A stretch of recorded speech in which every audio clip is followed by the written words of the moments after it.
Torches flare against cold stone as armoured men whisper a vow they were never meant to speak. A seal breaks, wax soft as breath, and a letter vanishes into flame. Somewhere in the Vatican, a key turns, and the church feels the room grow smaller. We begin in motion, boots on marble, a door half closed, a name crossed out in red ink. This is not a legend told around a fire. This is the quiet hour when loyalty slips and steel learns a new master. The great betrayal did not arrive with drums. It arrived with silence papers folded twice, coins passed in chapels, and orders carried by men who once swore to die for the cross. The church, vast and shining, trusted their shields. Under banners and Latin prayers, those shields turned. This audiobook steps into the space where honour and power collided. We will not chase every rumour. We will follow the strongest threads: hidden vows, midnight councils, knights who change sides, and a Vatican forced to ask how faith survives when guardians become the threat. You will hear of secret roads under abbeys, of codes tucked in psalms, and of a second oath spoken only in candlelight. You will see how money moved like a river under stone floors. You will feel what happens when a sacred empire leans on men whose hearts have already left. Our tone is calm, no shouting, no smoke and thunder. We will hold a steady light and walk the corridors others tried to erase. The planning, the first strike, the cover stories, the trials, and the long echo that followed across Europe. If you came for monsters, you may be disappointed. If you came for human choices, fear, pride, love of country, hunger for power, you are in the right place. The great betrayal is not a single night. It is a slow turn, a planned forgetting, and a final, simple act. A door opened from the inside. Walk with me. We begin where endings pretend to be beginnings, inside a chapel where a knight kneels and does not pray. Stone corridors breathe with silence. The air carries a dampness that clings to armour, the faint drip of water echoing in the hollow spaces beneath vaulted ceilings. A single torch trembles against the wall, and its light bends across iron hinges as though the flame itself hesitates to see what comes next. The man who stands before the door wears the livery of loyalty. His tabard, though simple, still bears the crest of the cross, faded from long campaigns and too many washings in stream water. His gauntleted hand rests on the iron ring of the lock, but it does not tremble. It is steady, deliberate, as though this moment has been rehearsed in his mind 100 times before. He listens not for footsteps of the watch, not for the echo of brothers at prayer, but for the voice inside his own chest. He has sworn to defend this place. He has eaten bread at this altar, carried banners in parades where the people cried blessings. Yet tonight, his silence is not loyalty. It is surrender to another vow, spoken in shadowed corners where the church's gaze could not reach. He does not break the door, he opens it. Slowly, with care, he draws the iron key, slides it into the lock, and turns. The sound is softer than a whisper, yet louder than any bell, for what enters through this opening will not leave unchanged. The door gives way to a passage hidden from most eyes. Through it, shadows move like water, knights whose faces remain turned downward. They wear no crests. Their swords, bound in cloth, are quieted. They do not need to speak. The man at the door steps aside, and they pass like a tide through a narrow channel, each one carrying the weight of betrayal not upon their shoulders, but behind their eyes. Somewhere above, the bells of the city sleep. The prayers of the monks continue as though nothing has shifted in the world. Yet here, in this moment, the world tilts. Loyalty, once thought unshakable, bends. A door once meant to keep safe now betrays what it guards. And the man who opened it does not pray. He knows prayers are for those who still believe. Tonight, belief has no place in him, only the certainty that silence can be sharper than steel, and a single unlocked door can cut deeper than any blade. The square fills with colour, scarlet, white, and gold shimmer against the drizzle that falls from a grey sky, each droplet sliding down fabric heavy with water. Trumpets sound, though the notes are dampened, carrying only half their strength through the thick air. Townsfolk gather under cloaks and hoods, their eyes lifted to the spectacle, their hands pressed in reverence. Knights march, their boots strike the cobbles in rhythm, a heartbeat of the church itself. Banners lift high above them, each one heavy with wetness but proud, snapping in the wind like the voice of authority. The crowd sees strength, they see unity, they see devotion marching in steel and order. But within the ranks, another story unfolds. Eyes shift, not always forward. Some glance to the sides, measuring faces, weighing trust.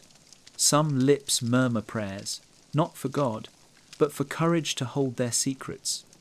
Beneath the shining armor, letters lie folded in hidden pockets, and coins rest in belts where no relic should sit. A young knight at the front feels the weight of his tabard dragging with rain. To the crowd, he is a symbol, the gleam of steel, the loyalty of youth. Yet, in his chest, doubt pulls harder than the rain. He remembers the night before, when a man with a voice like gravel pressed a parchment into his hand. The words written there were not holy. They were practical, cold, written not in the ink of prayer, but in the ink of trade. He had read them once, twice, then folded them small enough to vanish into his glove. Now he marches. His every step is measured, his every movement part of the greater spectacle. Yet in the rhythm of boots, he hears something else, a countdown. Each beat brings him closer, not to glory, but to a choice. Rain falls harder. The banners ripple, blurred by water. Their once sharp symbols now streaked as though even the sky wishes to wash them clean. The people cheer, though their voices sound thin. They cannot see the shadows moving under the surface. And when the procession turns, the banners catch the wind.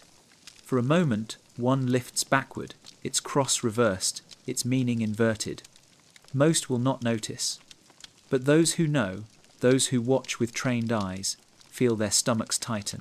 The sign is clear. The oath beneath the oath has already been spoken. The march continues. To the people, it is faith displayed in armor and pageantry. To the knights who carry the hidden letters, it is rehearsal for something far colder, a play whose second act will not be seen in daylight. And the rain does not stop. It falls as though heaven itself cannot decide whether to bless or mourn. Candlelight trembles against stone. The chamber is narrow, its ceiling low, built not for grandeur, but for secrecy. Moisture gathers in the corners, and the air carries the faint odour of wax and old wood. Around a single table, men sit with their hands pressed flat, their faces half lit, half shadowed. They are knights, though no armour clinks here.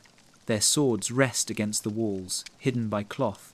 They wear simple cloaks, the kind a traveller might use, and their crests are absent, as though they have erased themselves. The first oath they swore was in daylight. It was spoken before priests, beneath banners, witnessed by crowds who wept with pride.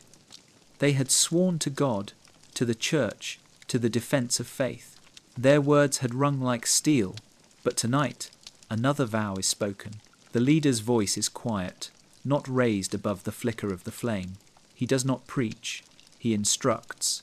He speaks of promises not to Rome, but to each other. He speaks of duty not to altars, but to survival, to land, to blood, to what lies beyond the Vatican's reach. His words weave a net, binding each man tighter than the daylight oath ever had. One by one, the knights repeat the vow. Their voices are hushed, but firm. They swear not in Latin, but in their own tongue, the language of mothers and fathers, of childhood and soil. Each syllable carries a weight of memory. Each pledge carries a shadow that no priest can absolve. The candle burns low. The flame dances against their faces, and in that glow they are no longer servants of the church. They are something else, brothers of another pact, guardians of a secret that moves against the very hand that once blessed them. When the last voice falls silent, the chamber grows still. The only sound is the slow drip of water from the ceiling. The leader extinguishes the candle with his fingers, and darkness closes in. In that darkness, a second oath lives, stronger than the first, hidden, unbroken, and waiting. The men rise. They touch their cloaks, not their swords, and file out through the narrow door. The air outside is colder, and the night presses close. Yet each step feels lighter, as though the burden of faith has been traded for something sharper, the certainty of betrayal chosen, embraced and sealed. Above them, unseen, the stars burn with indifferent light. The church sleeps in trust. And the second oath begins its quiet work, weaving itself into the marrow of men who will, one day soon, turn their blades inward. The chapel smelled of incense and damp stone. Candles burned low, their flames bending with each sigh of the draught.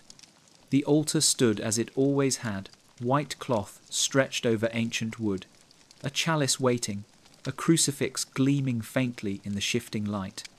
But tonight it was not prayer that filled the chamber. It was the dull weight of coins. A hand reached forward, gloved, deliberate. Silver pieces clinked softly as they were placed on the altar, their edges worn, their surfaces scarred with the passing of many palms.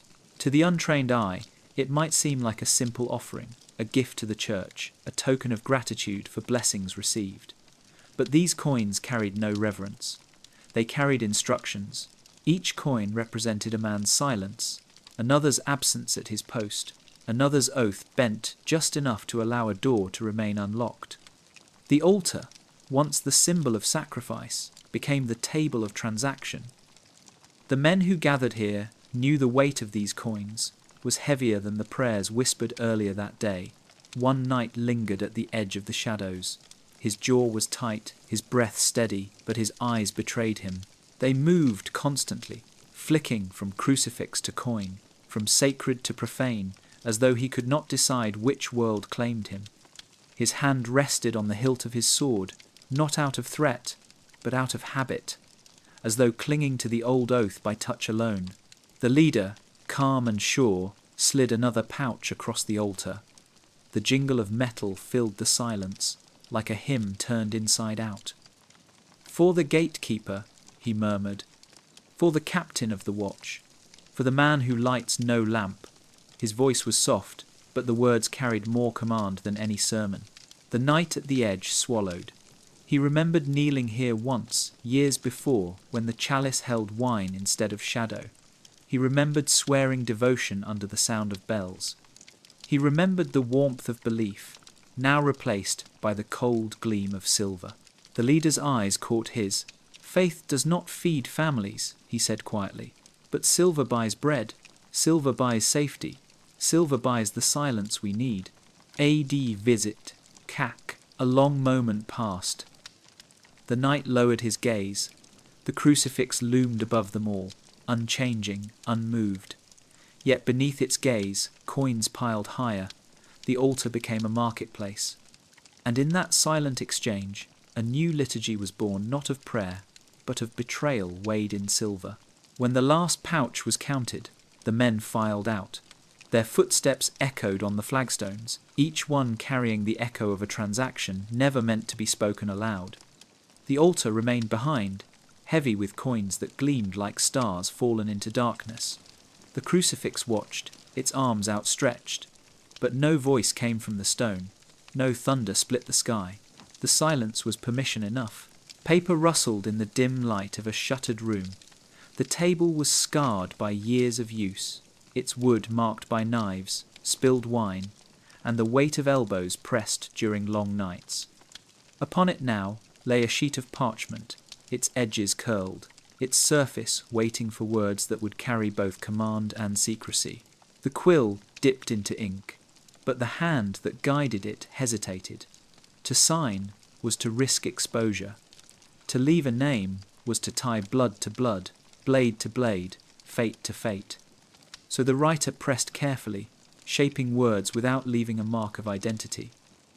The sentences were precise, the instructions clear, but the bottom of the page remained bare. These letters travelled quickly, passed through hands that would never speak of them. A folded scrap slipped into the sleeve of a cloak. A sealed parchment hidden beneath loaves of bread on a cart bound for the city.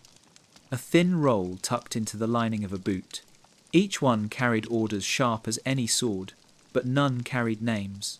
A knight in his chamber unfolded one such letter. The wax seal had no crest, only a smear pressed by an anonymous thumb. He read the lines once, then twice. His brow furrowed as he traced the words, "At the hour of prayer, leave your post. At the sound of the third bell, look away." Simple, direct, no explanation, no signature. He felt the weight of it in his hand. Though the parchment was light, it was as though the absence of a name carried more danger than the words themselves. He folded it, tucked it into the lining of his glove, and whispered to himself, "If no one signs, then no one answers." Elsewhere, another knight burned his letter after reading.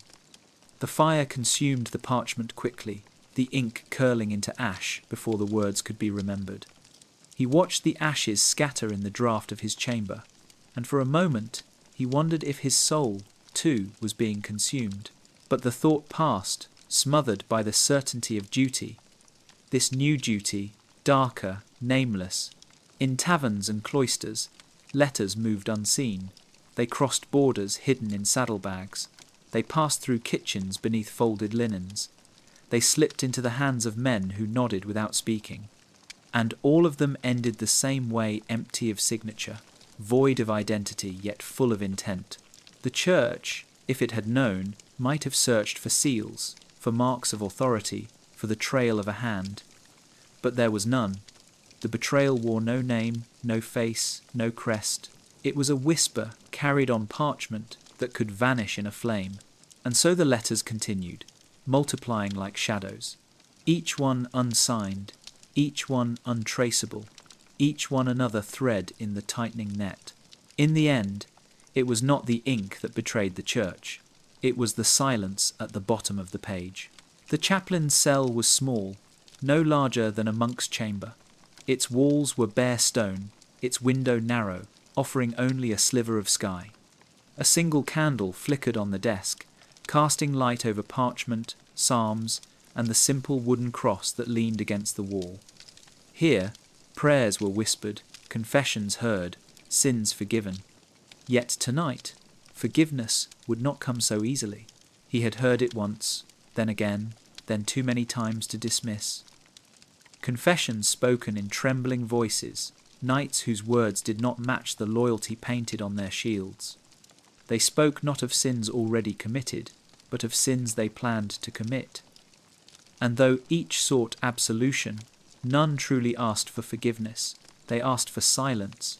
The chaplain listened. He heard oaths reversed, plans whispered in shadow, intentions wrapped in fear and pride.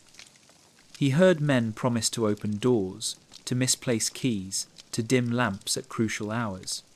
He heard them speak of silver exchanged in sacristies, of letters passed beneath cloaks. He heard enough to know that faith itself was being turned against him. His hands shook as he wrote in his journal, though he dared not write names. He filled the pages with signs instead symbols only he could understand. A triangle for the leader, a circle for the watchman, a line for the messenger.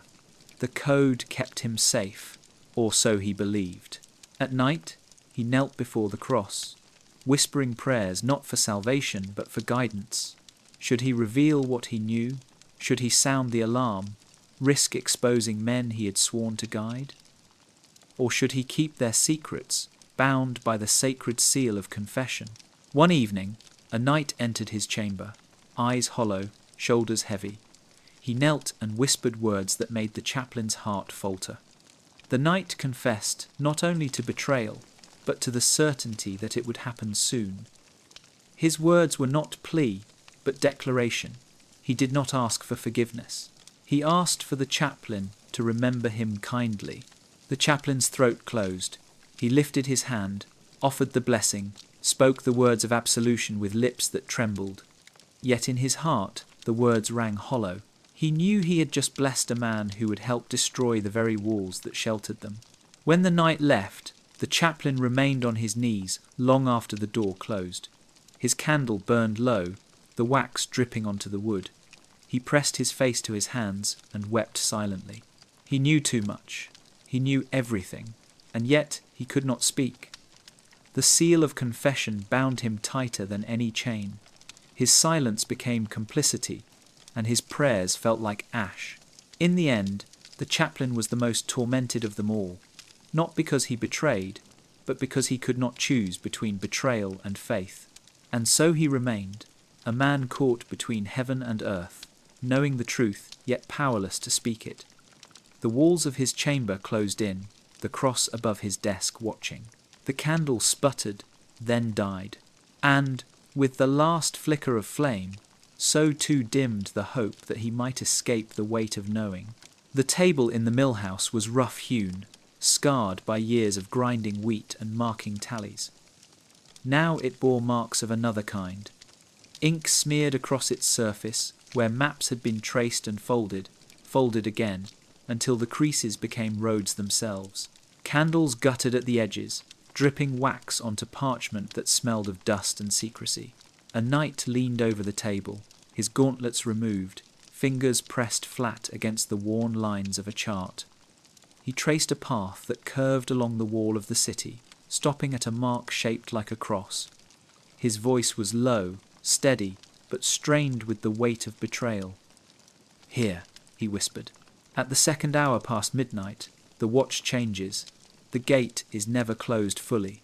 A gap wide enough for one man, if he moves quickly." The men around him nodded. Some leaned closer, their shadows falling heavy over the parchment. Others stayed back, arms crossed, eyes flickering between map and face, as though doubting both.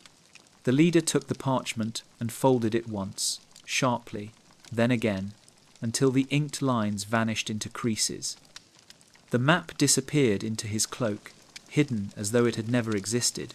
Every map in that room would meet the same fate. None would remain unfolded for long. The knights knew too well the danger of parchment left lying in the wrong hands. They had learned to fold, to crease, to erase the signs of their plans. Maps became secrets when folded twice, once for the path itself, once for the silence that followed. One man spoke hesitantly, his voice breaking the hush. "And if we are seen? If the watch lingers?" His question was not defiance, but fear. The leader's eyes narrowed, steady. Then the map burns, the path is forgotten, and no one speaks of what was meant to be. The words settled heavy in the air. Each man imagined the sound of parchment curling into flame, the smoke rising, erasing their intentions. Each man also imagined the cost of being discovered: chains, trials, perhaps the noose, yet no one left, no one spoke again. When the meeting ended, the men departed in silence. The maps, folded twice, travelled with them, hidden in boots, pressed under armour, tucked inside cloaks. Some were burned before the night ended. Others remained, their creases sharper than the lines they held. The mill house returned to darkness, only the scent of smoke and the faint traces of ink left behind. Outside, the river turned, carrying with it the sound of the mill wheel creaking endlessly. The maps had vanished, but the paths they marked were already imprinted on memory.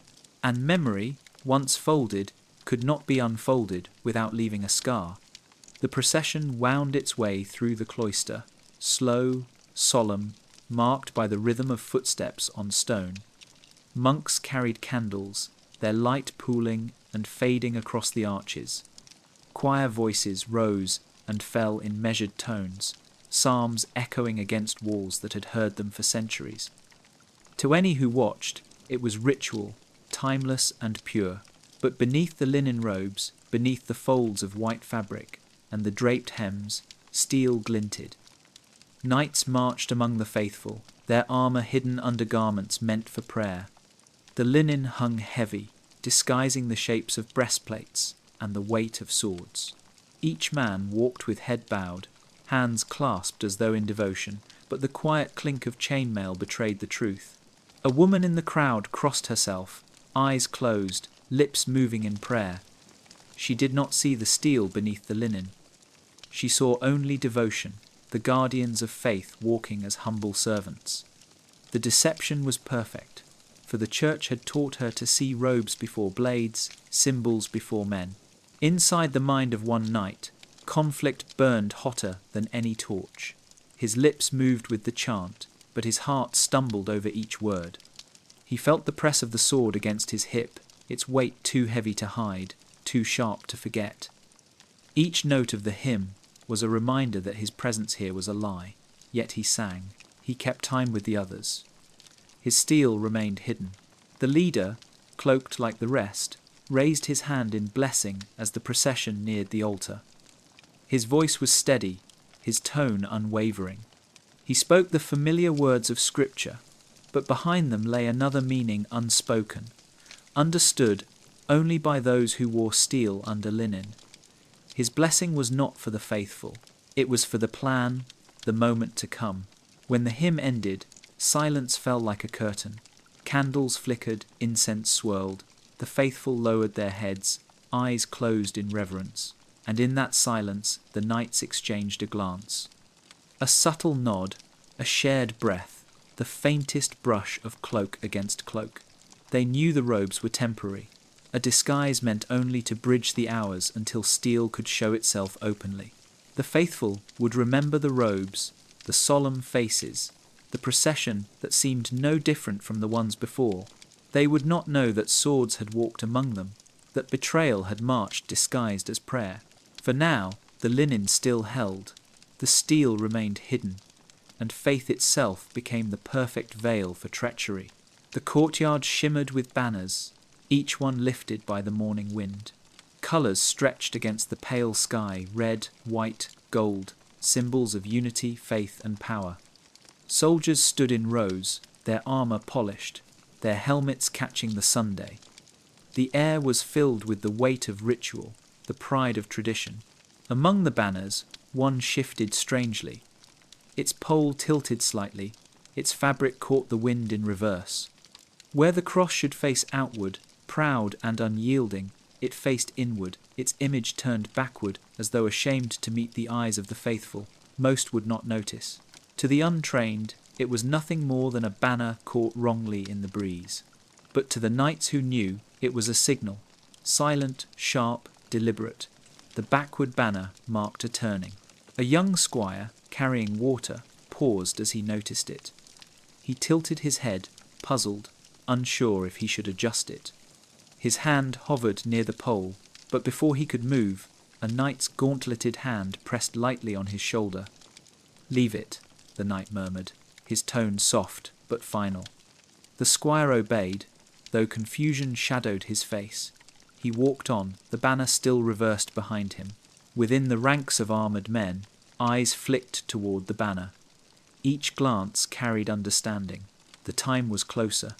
The vows whispered in secret were beginning to step into the light. No trumpet would announce it. No herald would cry the truth.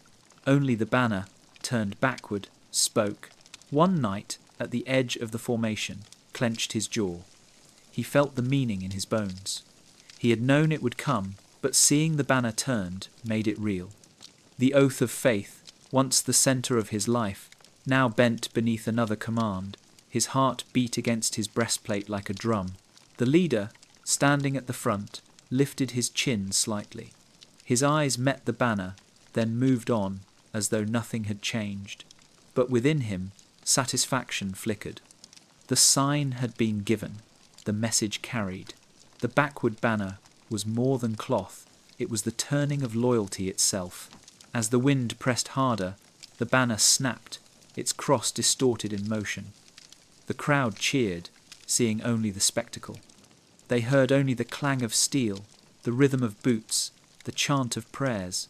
They did not hear the silence beneath it all, the silence of betrayal clothed in ritual. The banner remained turned, and though most did not notice, for those who did, it marked the line crossed, the point of no return. Faith was still sung, still preached, still displayed in gold thread. But in that single backward banner, the truth of the great betrayal unfurled, visible to those who understood, invisible to those who trusted too deeply.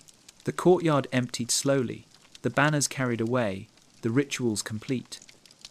but the image lingered in the minds of the few who had seen. The banner turned backward, the cross reversed, the sign that the guardians of faith had already chosen another master. And in that choice, the church itself began to tremble, though it did not yet know it. The night was heavy with silence. Clouds hung low over the city, blotting out stars that might have borne witness. Within the tower, the bell rope dangled, thick and worn, its fibres polished by centuries of hands. The bell above, massive and ancient, had always been the voice of warning.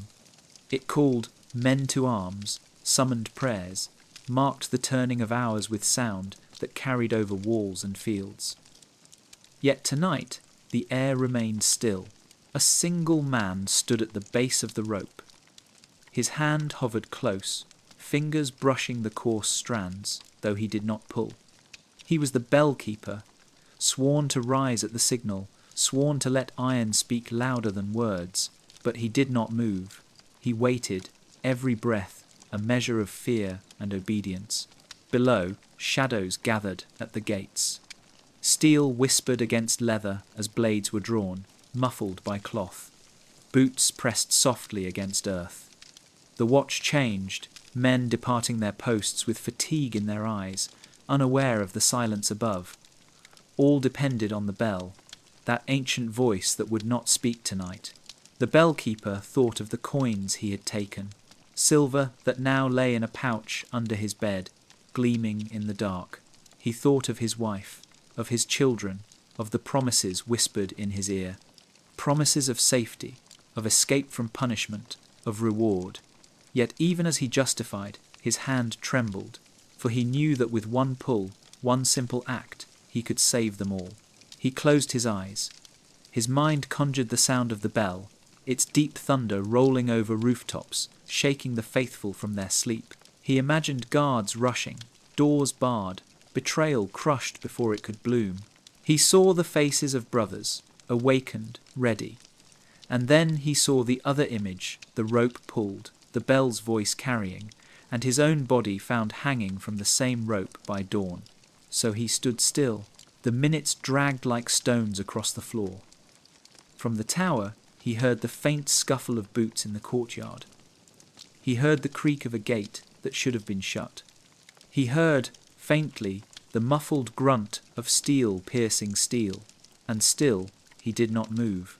The city slept. The monks prayed in their cells, unaware that their protector had chosen silence. Dogs barked, then quieted. A torch fell and hissed against wet stone. The night swallowed it all. The bell above him seemed to wait, as though it too knew it had been silenced. Its iron heart hung ready, but no strike came. The rope swayed gently, brushed by the draught. When dawn broke, the tower remained mute. Smoke drifted upward from the courtyard, faint but unmistakable. The bell-keeper sat with his back against the wall, his hand resting limp beside the rope. He had not pulled. The bell that did not ring became the loudest sound of all, echoing in the silence of a city betrayed from within. The mill house stood apart from the city, its wheel turning lazily in the river's current. The sound of water masked voices, the creak of wood drowned footsteps. To outsiders, it was only a place of grain and labour, but to the men who gathered within, it became the council chamber of shadows. Inside, flour dust hung in the air, clinging to hair and lashes, coating cloaks and boots. It softened the edges of faces, as though time itself blurred the lines between friend and enemy. Around the table, knights and captains leaned close, their voices low, their words chosen with care.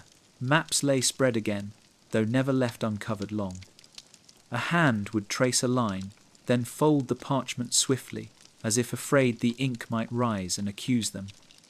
Tankards of ale sat untouched. No man drank while plotting betrayal. The leader spoke first. His voice was even, deliberate, carrying no trace of doubt. He outlined times, routes, names of men already won.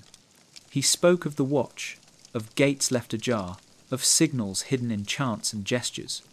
Each detail unfolded like thread from a spool, binding them together in a web none could escape. One knight asked about failure. His voice cracked as he spoke, betraying unease. The leader turned his gaze upon him, calm but cold. Failure does not exist. It is a word for men who confess. We will not confess. We will act. The mill groaned as the wheel turned, water rushing against its paddles. The sound filled the silence after the words, heavy and unbroken. Each man understood what was meant. If they were caught, they would not speak. If they were questioned, they would remain stone. To confess was to condemn them all. Another spoke, suggesting more men, more coin, more certainty. But the leader shook his head. Too many hands leave too many prints. Too many mouths, too many chances. Better fewer, with silence sharper than blades. The council lasted hours. Plans grew intricate, twisting paths of deception drawn with precision. Each man offered something: knowledge of the watch, memory of the vault, keys stolen, faces turned. Each contribution tied him tighter to the betrayal. There was no leaving once the words had been spoken. When the meeting ended, flour dust still clung to their cloaks, marking them as men who had stood in the mill house. But none spoke of it. They departed separately, blending into night, their cloaks pulled tight. The river kept turning the wheel, the creak and rush a lullaby for betrayal. No one outside the council would ever suspect that grain was not the only thing ground in that mill house. Plans were ground there, too ground fine, ground smooth, until sharp enough to cut through faith itself. The chamber smelled of ink and smoke.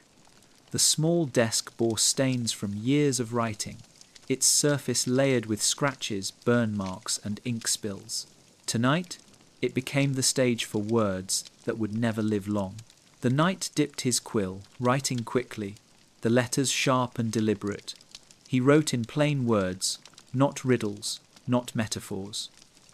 Each sentence was a command, each word cut clean, without ornament. He did not waste ink on greetings or blessings, only the task, the time, the place. When the parchment was filled, he paused. His hand hovered at the bottom where a name might go. He felt the urge, a twitch of old loyalty, to claim his words. But his training stopped him. He left the space empty. The letter bore no identity, only command. He sanded the ink, folded the parchment, pressed a plain seal into the wax. No crest, no symbol, just wax and thumb. The message would carry itself, without needing the face of its maker. Beside him, the hearth glowed faintly. He reached for another parchment, one already read, its edges worn from folding. This letter, received earlier, had given him orders of his own. He fed it to the fire. The flames licked the parchment eagerly, curling it, blackening it, reducing ink to nothing more than a smear of ash. He watched until the fire consumed it entirely. Not a word remained, only fragments of blackened paper crumbling to dust. He stirred the ashes with iron tongs, ensuring no trace could be pieced together. Silence was preserved in flame. This cycle repeated endlessly. Ink given, ash taken, letters written, letters burned. Words carried like ghosts from one man to another, never resting long enough to be traced. A messenger arrived, cloaked against the night. He took the sealed letter without a word, tucking it beneath his garment. The knight offered no farewell. The messenger departed as quickly as he had come, his footsteps lost in the dark. Alone, the knight leaned back, his eyes fixed on the hearth. He felt the weight of his actions, though he tried to bury it. He thought of the fire, how easily words disappeared in its embrace. He wondered if souls vanished the same way, consumed by silence until nothing remained. The ink stained his fingers, the ash smudged his skin. He rubbed them together, black against black. He knew both would wash away with water. But inside, the stain lingered. The chamber filled with smoke as the last scraps of parchment dissolved. The knight closed his eyes. He imagined every word he had written floating in the air, mingling with the ash, escaping through the chimney to vanish into the night. No record, no names, no proof, only ink, only ash. And yet, within the silence of that room, Betrayal grew clearer with every letter burned. The captain sat alone in the barracks, his armour resting on a stand beside him. The lamplight gleamed faintly on its polished surface, and in the silence of the room it seemed almost alive, watching him, waiting for him to decide what kind of man he was. He leaned forward on the wooden bench, elbows on his knees, hands pressed together until his knuckles ached. His thoughts circled like vultures. He had given orders for years without hesitation. He had led men into battle, sworn to defend the banners of the church with his blood. He had stood before altars and kissed relics, repeating the vows with a voice that never faltered. But tonight, the words of another oath haunted him. It was spoken in darkness, its syllables sharp, its meaning heavier than steel. He had repeated those words, though they tasted like iron on his tongue. Now he felt their weight pressing on his chest. His men trusted him. They looked to him with eyes that carried no suspicion, only loyalty. They followed his commands without question. He thought of their faces, the ones who prayed at dawn, the ones who laughed quietly in the mess hall, the ones who cleaned their swords with reverence. They believed he carried their faith. If they knew, if they could see the parchment hidden in his chest, what would they call him? He lifted his head and looked at the armour again.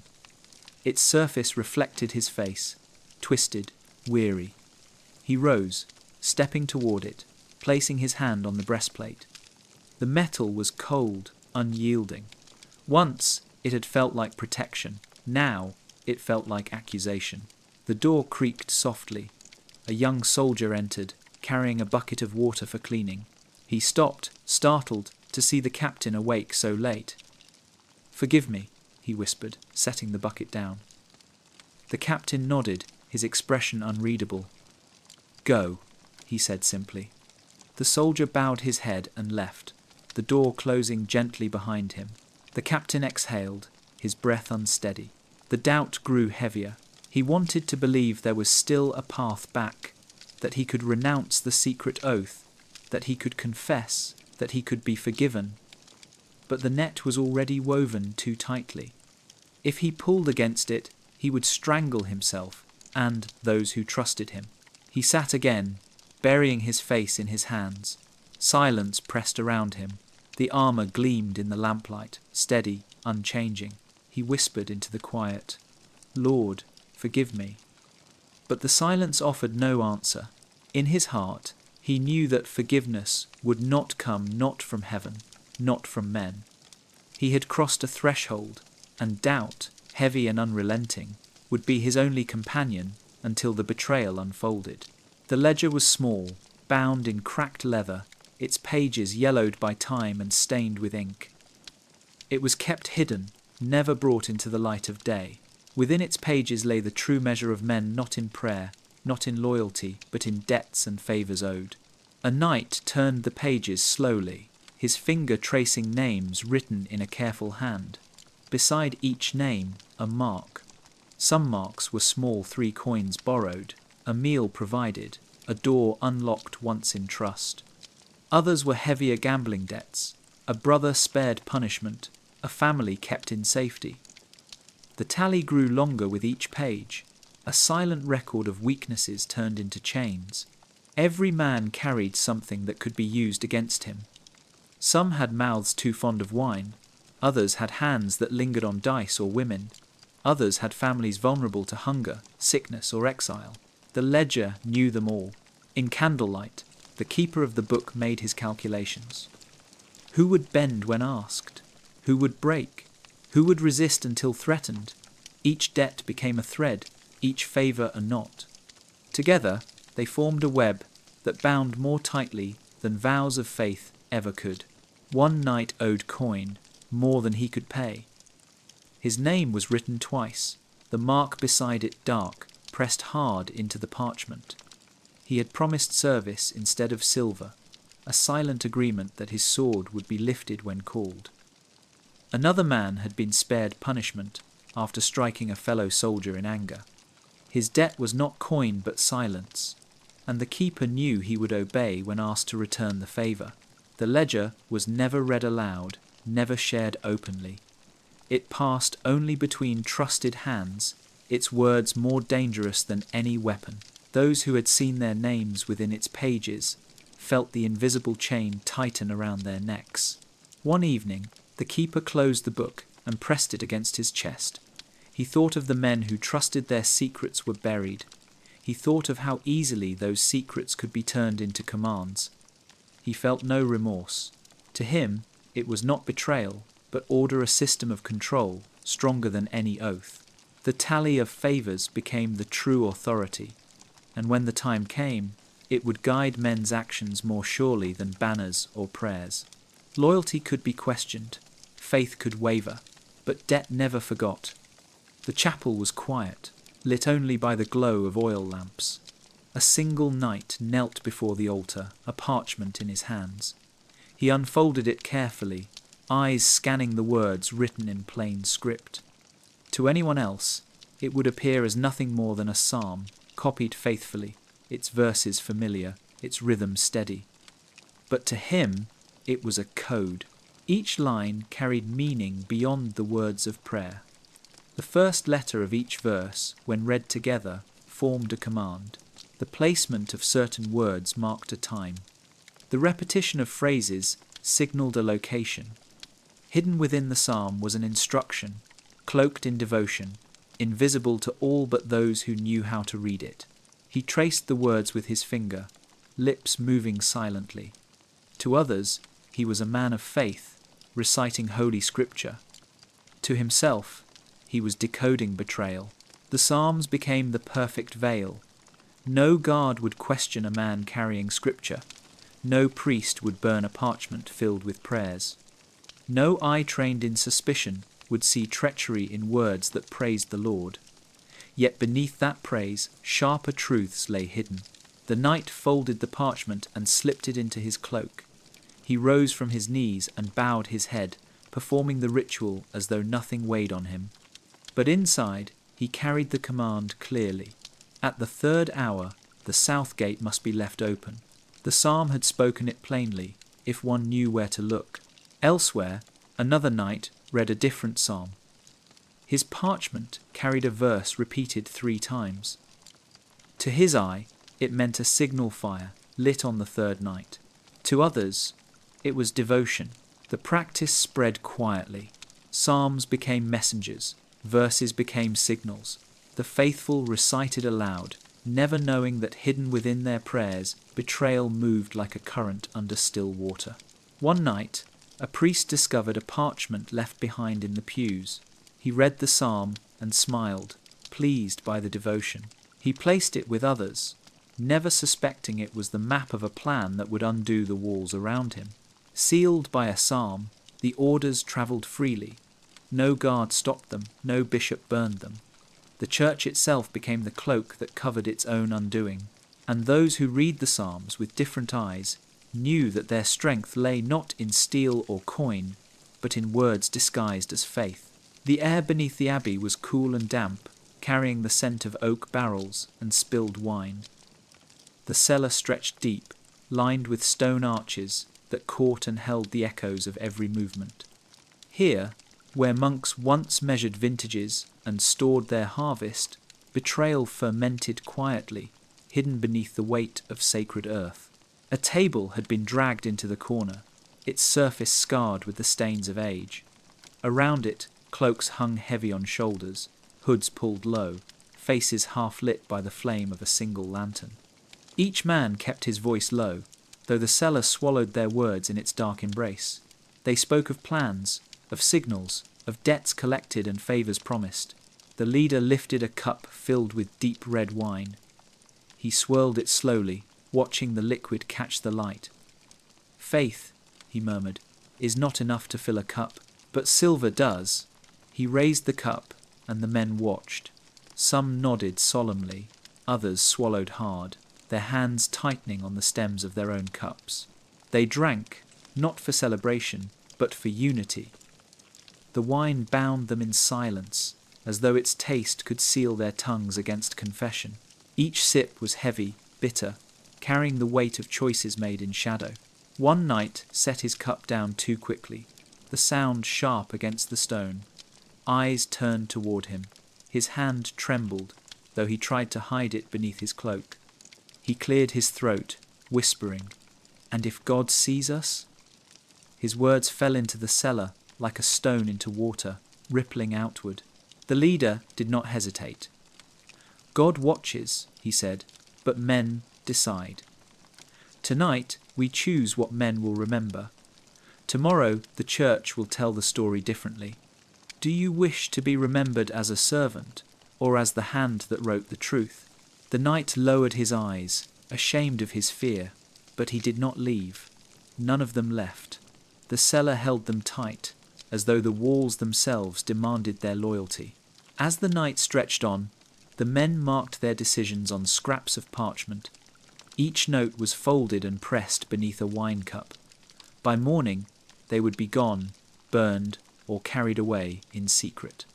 The cellar would return to silence, its barrels heavy, its stones unmoved. But the memory of voices whispered over wine, of loyalty traded for silence, would linger. The wine cellar had become more than storage. It had become the altar of betrayal, where faith was poured out and replaced with the taste of treachery. When they departed, the lantern was snuffed, and the darkness closed like a lid over their secrets. The barrels watched in silence, their staves swelling with age, as if they, too, had absorbed the weight of oaths reversed. Above, the abbey slept. Psalms rose faintly in the distance, but beneath, in the cellar, another hymn had been sung, a hymn of whispers sealed in wine. The ring of keys clinked softly in the guard's pocket, each one worn smooth by years of turning locks. He walked his rounds faithfully, his lantern swinging, casting circles of light across stone walls. He was trusted, he was ordinary, and that made him valuable. The knight followed at a distance, his steps measured, his cloak blending into the shadows. He watched the guard pause at each gate, watched him test the lock, listened to the familiar scrape of iron on iron. He waited until the guard reached the farthest corner, where the passage narrowed and the light dimmed. There, words were exchanged quietly, no threats, no shouts, only a request, cloaked in brotherhood. "Lend me the keys, just for a night. You know I would return them." The knight's hand brushed against the pouch at his side, the faint clink of silver coins echoing the promise. The guard hesitated. His duty weighed against his hunger, against the memory of children at home waiting for bread. He glanced at the keys, then at the night, then at the shadows beyond. Finally, he slipped the ring from his belt and pressed it into the knight's palm. "For one night," he whispered, "no more." The knight nodded. His fingers closed around the keys, their weight solid, their promise heavier than gold. He felt the power in his hand, the power to open doors meant to stay closed, to walk paths meant to remain barred. He thanked the guard softly and slipped away, the sound of his boots fading into the corridor. That night, locks turned that were never meant to yield. Doors opened silently, revealing passages unknown to most. The knight memorized each path, each hinge, each bolt. He traced the skeleton of the abbey, its hidden veins and arteries, until he knew them better than the men who patrolled them. When morning came, the keys returned, slipped back into the guard's hand, with no word spoken. The guard sighed in relief, the weight familiar once more. He told himself it was harmless, that no damage had been done, that nothing had changed. But deep inside, he knew the truth. Something had shifted. His keys, his trust, had become tools for a hand he did not fully understand. Days later, the knight walked past him in the courtyard. Their eyes met briefly, then turned away.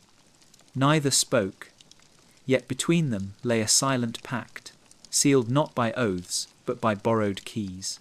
And when the night of betrayal finally came, the knight knew which locks would yield and which doors would swing open.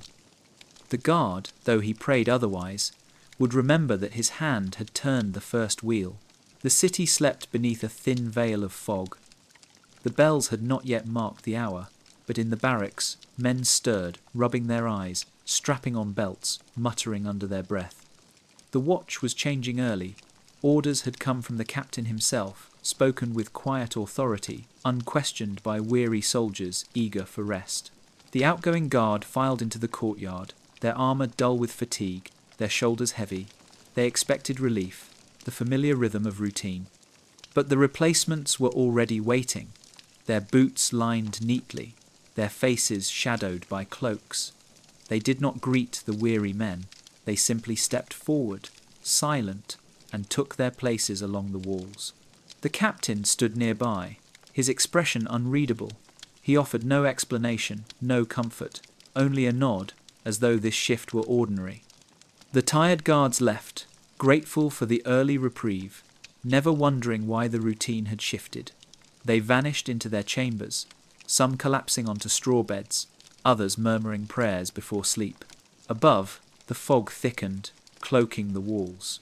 The new watch walked slowly, deliberately, their movements measured. Their eyes scanned not the horizon but the gates. Their hands rested lightly on weapons hidden beneath cloaks. They knew what was coming. In the stillness, one guard, a true guard, not part of the plot, frowned. He felt the strangeness of the hour, the silence of men who should have spoken, the absence of laughter, of familiar complaints. He opened his mouth to question, but the captain's gaze silenced him. The look carried warning, and he lowered his eyes, his questions buried in his chest. Minutes passed. The city remained quiet, but within the fog, shadows moved. Figures slipped between alleys, cloaked, unseen. They reached the gates and found them manned, not by loyal guards, but by brothers of the second oath. The gates did not resist. They swung open slowly, silently, like mouths parting to speak forbidden words. The true guard, standing nearby, clenched his fists. He felt the betrayal rising in his throat, but fear pressed it down. He told himself he would speak later, that he would find the chaplain, that he would tell the truth, but he knew the truth. Later would never come. The watch had changed early, and with it, the fate of the city. The fog carried their silence, cloaking the betrayal as it unfolded. Above, the bell tower remained mute. Within, the barracks slept. And on the walls, men who no longer served faith watched over gates that no longer kept enemies out. The church still believed itself safe, its trust in routine unbroken. But that night, the change of watch became the first breach. One simple order, unquestioned, shifted the balance. The early relief of weary men had opened the way for shadows to take their place. The betrayal had begun not with steel drawn, but with men dismissed too soon. The chapel glowed with candlelight, shadows stretching long across the stone floor. The air smelled of incense and old wood, heavy with the weight of centuries of prayer. A procession wound slowly down the aisle, monks chanting in low voices, their words rising and falling like waves. To the faithful who watched, it was a moment of peace, a sign of divine order. To those hidden among them, it was something else entirely. At the altar, the bishop raised his hands, palms open, eyes lifted toward the vaulted ceiling. His voice was steady, deep, carrying words of blessing that filled the room. Dominus vobiscum, he intoned, and the people murmured their reply. But beneath his words, a different meaning lingered. For the knights who had gathered, the blessing was not a prayer, it was a signal. They had agreed on it in whispers, in corners where no priest could hear. When the bishop lifted his hand a second time, pausing just so, it would mark the hour. When he turned his palm downward instead of upward, it would mean the gates were ready. The words themselves remained holy, but the gesture small, subtle, carried treachery. The faithful bowed their heads, unaware that their prayers had become a cloak for betrayal. Mothers clasped rosaries, fathers held children close. Soldiers knelt, their armour creaking softly as they lowered themselves in reverence. They believed they were witnessing devotion, but the truth moved like a snake beneath the surface. One knight, standing at the edge of the procession, felt his heart hammer. He heard the bishop's words, words he had memorized as a child, words that had once carried comfort, now they carried command. His lips mouthed the responses, but inside he recoiled. Every syllable felt poisoned, yet he could not refuse. To refuse would be to reveal himself. The bishop lifted his hand again. For a heartbeat, it seemed ordinary. Then he turned his palm downward, the faintest motion, unnoticed by all but those who waited for it. The night stiffened, eyes flickering. The moment had come. The blessing had been misused, turned into a mark of treason. When the service ended, the faithful filed out slowly, candles flickering as they passed. The monks carried their books, their chants echoing into silence. No one suspected. No one imagined that the holy words spoken that night had bound men not to God, but to betrayal. The knight at the edge remained kneeling long after the others had risen. His lips moved in a final prayer, but his eyes burned with shame. He knew what had been done. A blessing meant to heal had become a weapon. A gesture meant to sanctify had become a signal for treachery. As the candles were extinguished and the chapel grew dark, he pressed his forehead to the stone floor. He whispered words that no one heard, words meant not for men but for heaven itself. "Forgive us," he murmured. "Forgive me." But no answer came, only silence, and in that silence betrayal thrived. The night was cold, the fields silvered with frost. A thin mist clung to the ground, curling around stones and fences. From the distance came the faint sound of hooves, steady and deliberate. The messenger rode alone, his cloak pulled tight, the hood drawn low. Beneath him, the grey horse moved swiftly, its breath steaming in the cold air. He carried no banner, no crest. To any who saw, he was a traveller on urgent business. Yet hidden within his saddlebag lay a letter, its parchment folded twice, sealed with plain wax. No name marked it, no crest adorned it. The words inside bore orders that could topple walls, but to the unknowing it was nothing but paper. The messenger's task was simple: ride fast, ride quiet, deliver the letter. He knew better than to linger. He stopped only when the horse required water, and even then he spoke to no one.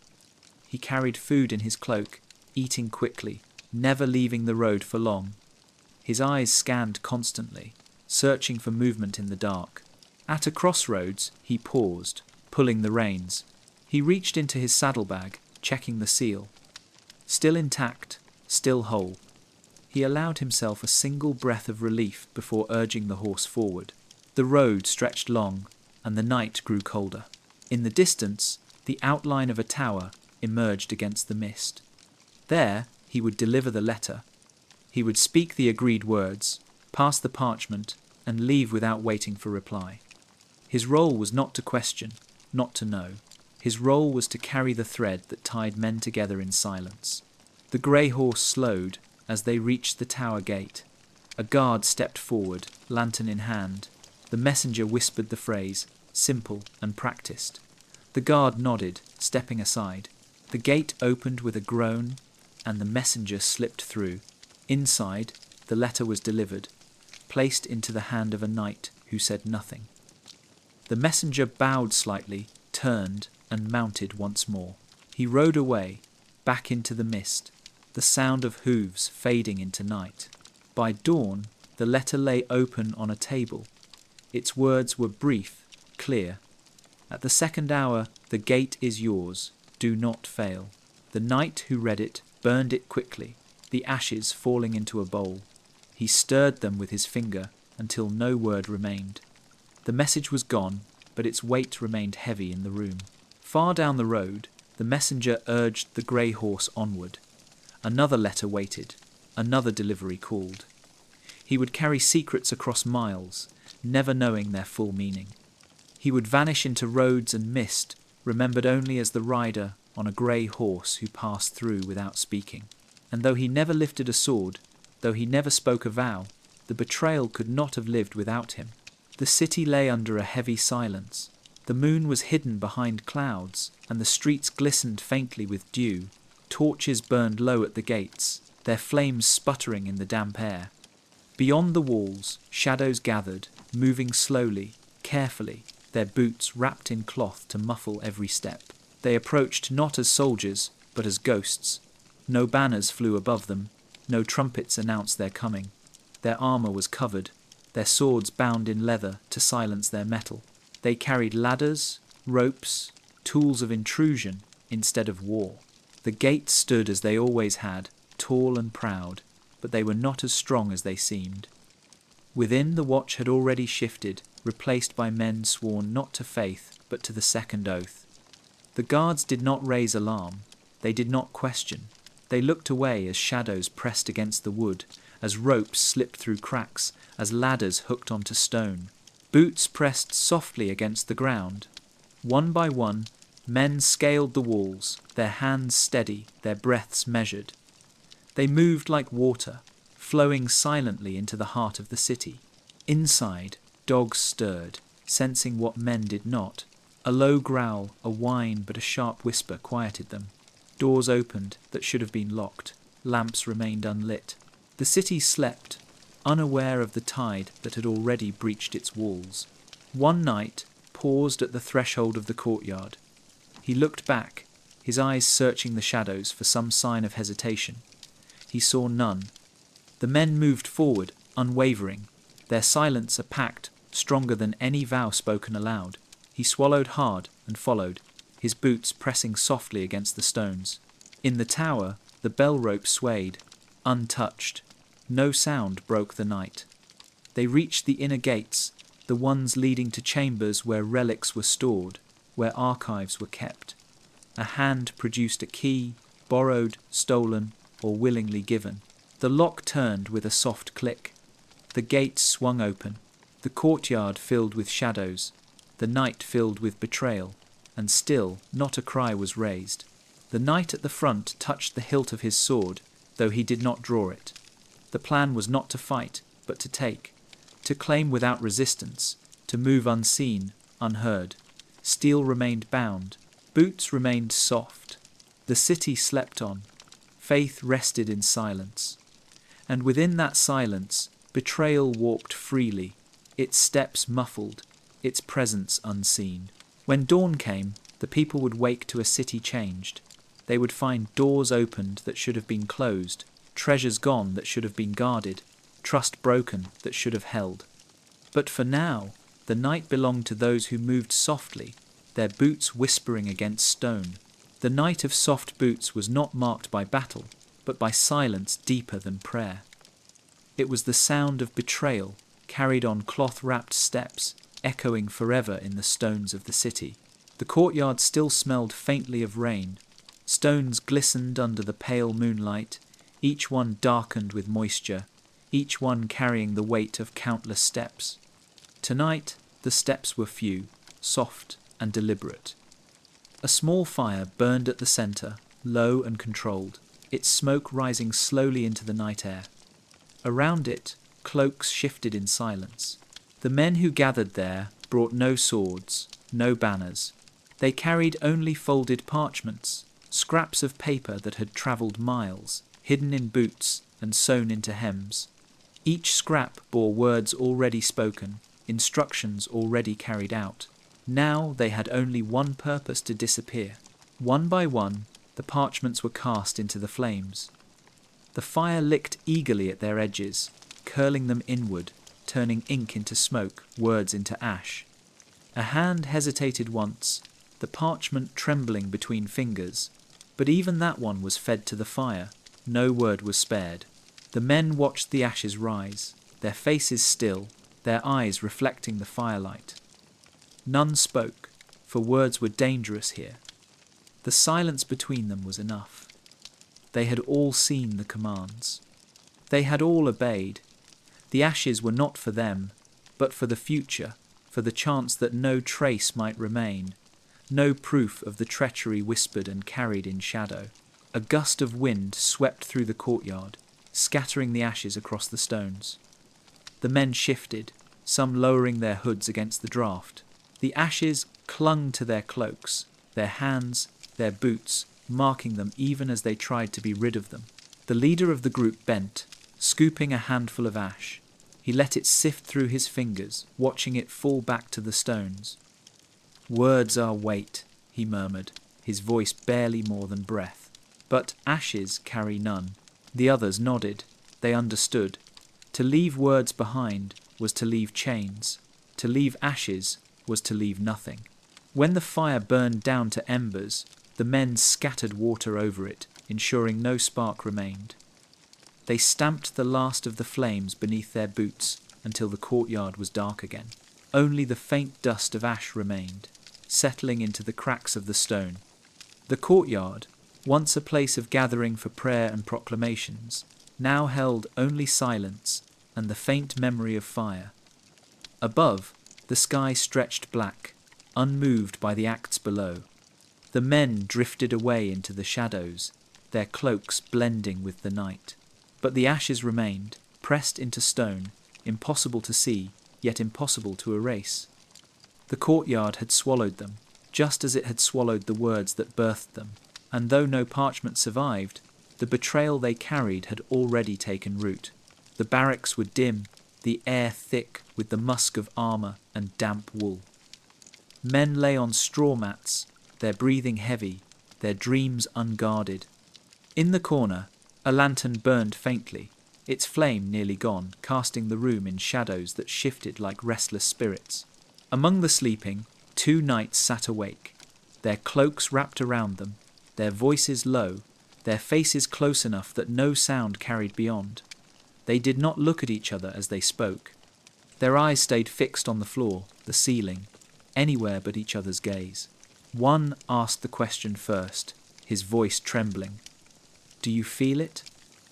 He paused, searching for words. "The weight?" The other shifted, his jaw tight. "We swore," he said. "We do not speak of weight. We carry it." The silence stretched. Around them, the sound of breathing filled the room, a chorus of innocence. Men who dreamed of home, of family, of battle, yet to come. Men who had no idea what shadows moved so close. The first knight pressed on, his whisper urgent. "They trust us, every one of them. They share their bread, their laughter. They kneel beside us in prayer. And we—" His voice cracked. He buried his face in his hands.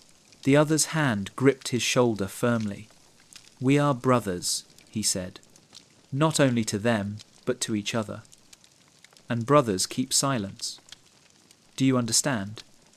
If you speak of this, you do not only betray yourself, you betray me." The first knight lifted his head slowly. His eyes glistened, but his voice steadied. "And if silence is betrayal?" The other looked at him at last, eyes hard as stone. "Then we betray with silence. That is the oath." The lantern sputtered, its flame shrinking smaller, then flaring once more. The shadows deepened, thickened, and pressed close. Around them, the brothers slept on, unaware of the conversation unfolding at their side. Their dreams remained clean, unmarked by treachery. But for the 2 who whispered in the dark, dreams had no such refuge. Their silence, once meant to bind them in loyalty, now bound them in shame.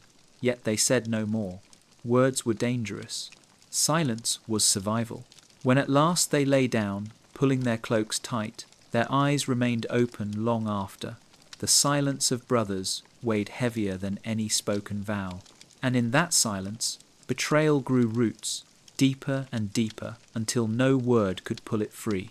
The gate had always stood as a symbol, tall, iron-bound, its wood scarred by weather and war. It guarded not only the city, but the faith itself. To close it was to declare strength. To bar it was to claim safety. Tonight, for the first time in generations, the gate would fail, not because of force, but because of choice. The watch gathered as they always did. Torches burned, shadows flickered across the stones. The captain called the names, assigning men to posts, but the order was different. Subtle, small shifts the loyal moved to far towers, the uncertain sent away on errands. The ones left at the gate were those who had already bent the knee to the second oath. The captain himself approached the gate. He placed his hand on the wood, feeling its rough grain, the deep scars carved by years of defence. He remembered battles fought here, arrows lodged in its planks, blood spilled at its base. He closed his eyes briefly, then drew the key from his belt. The sound of the lock turning was soft, almost gentle. The iron bar slid free with a sigh, not a crash. The gate groaned faintly as it loosened, as though it too knew what was being done. The men standing nearby said nothing. They watched, their faces unreadable, their hands steady at their sides. The captain stepped back. "Leave it," he said. His voice was low, but firm. "Tonight, it stays open." The men obeyed. None questioned. The gate stood unbarred, its shadow stretching long across the courtyard. Beyond, the night stretched wide, empty, waiting. Hours passed. The city slept, unaware that its heart had been left unguarded. The torches flickered. The air grew colder. From the darkness beyond the walls came the faint sound of movement boots on earth, steel brushing cloth, whispers carried on the wind. The men at the gate did not move to stop them. They stepped aside, silent, as the first figures slipped through. Cloaked shadows entered the city, one after another, their presence swallowed by the dark. The gate gave no resistance.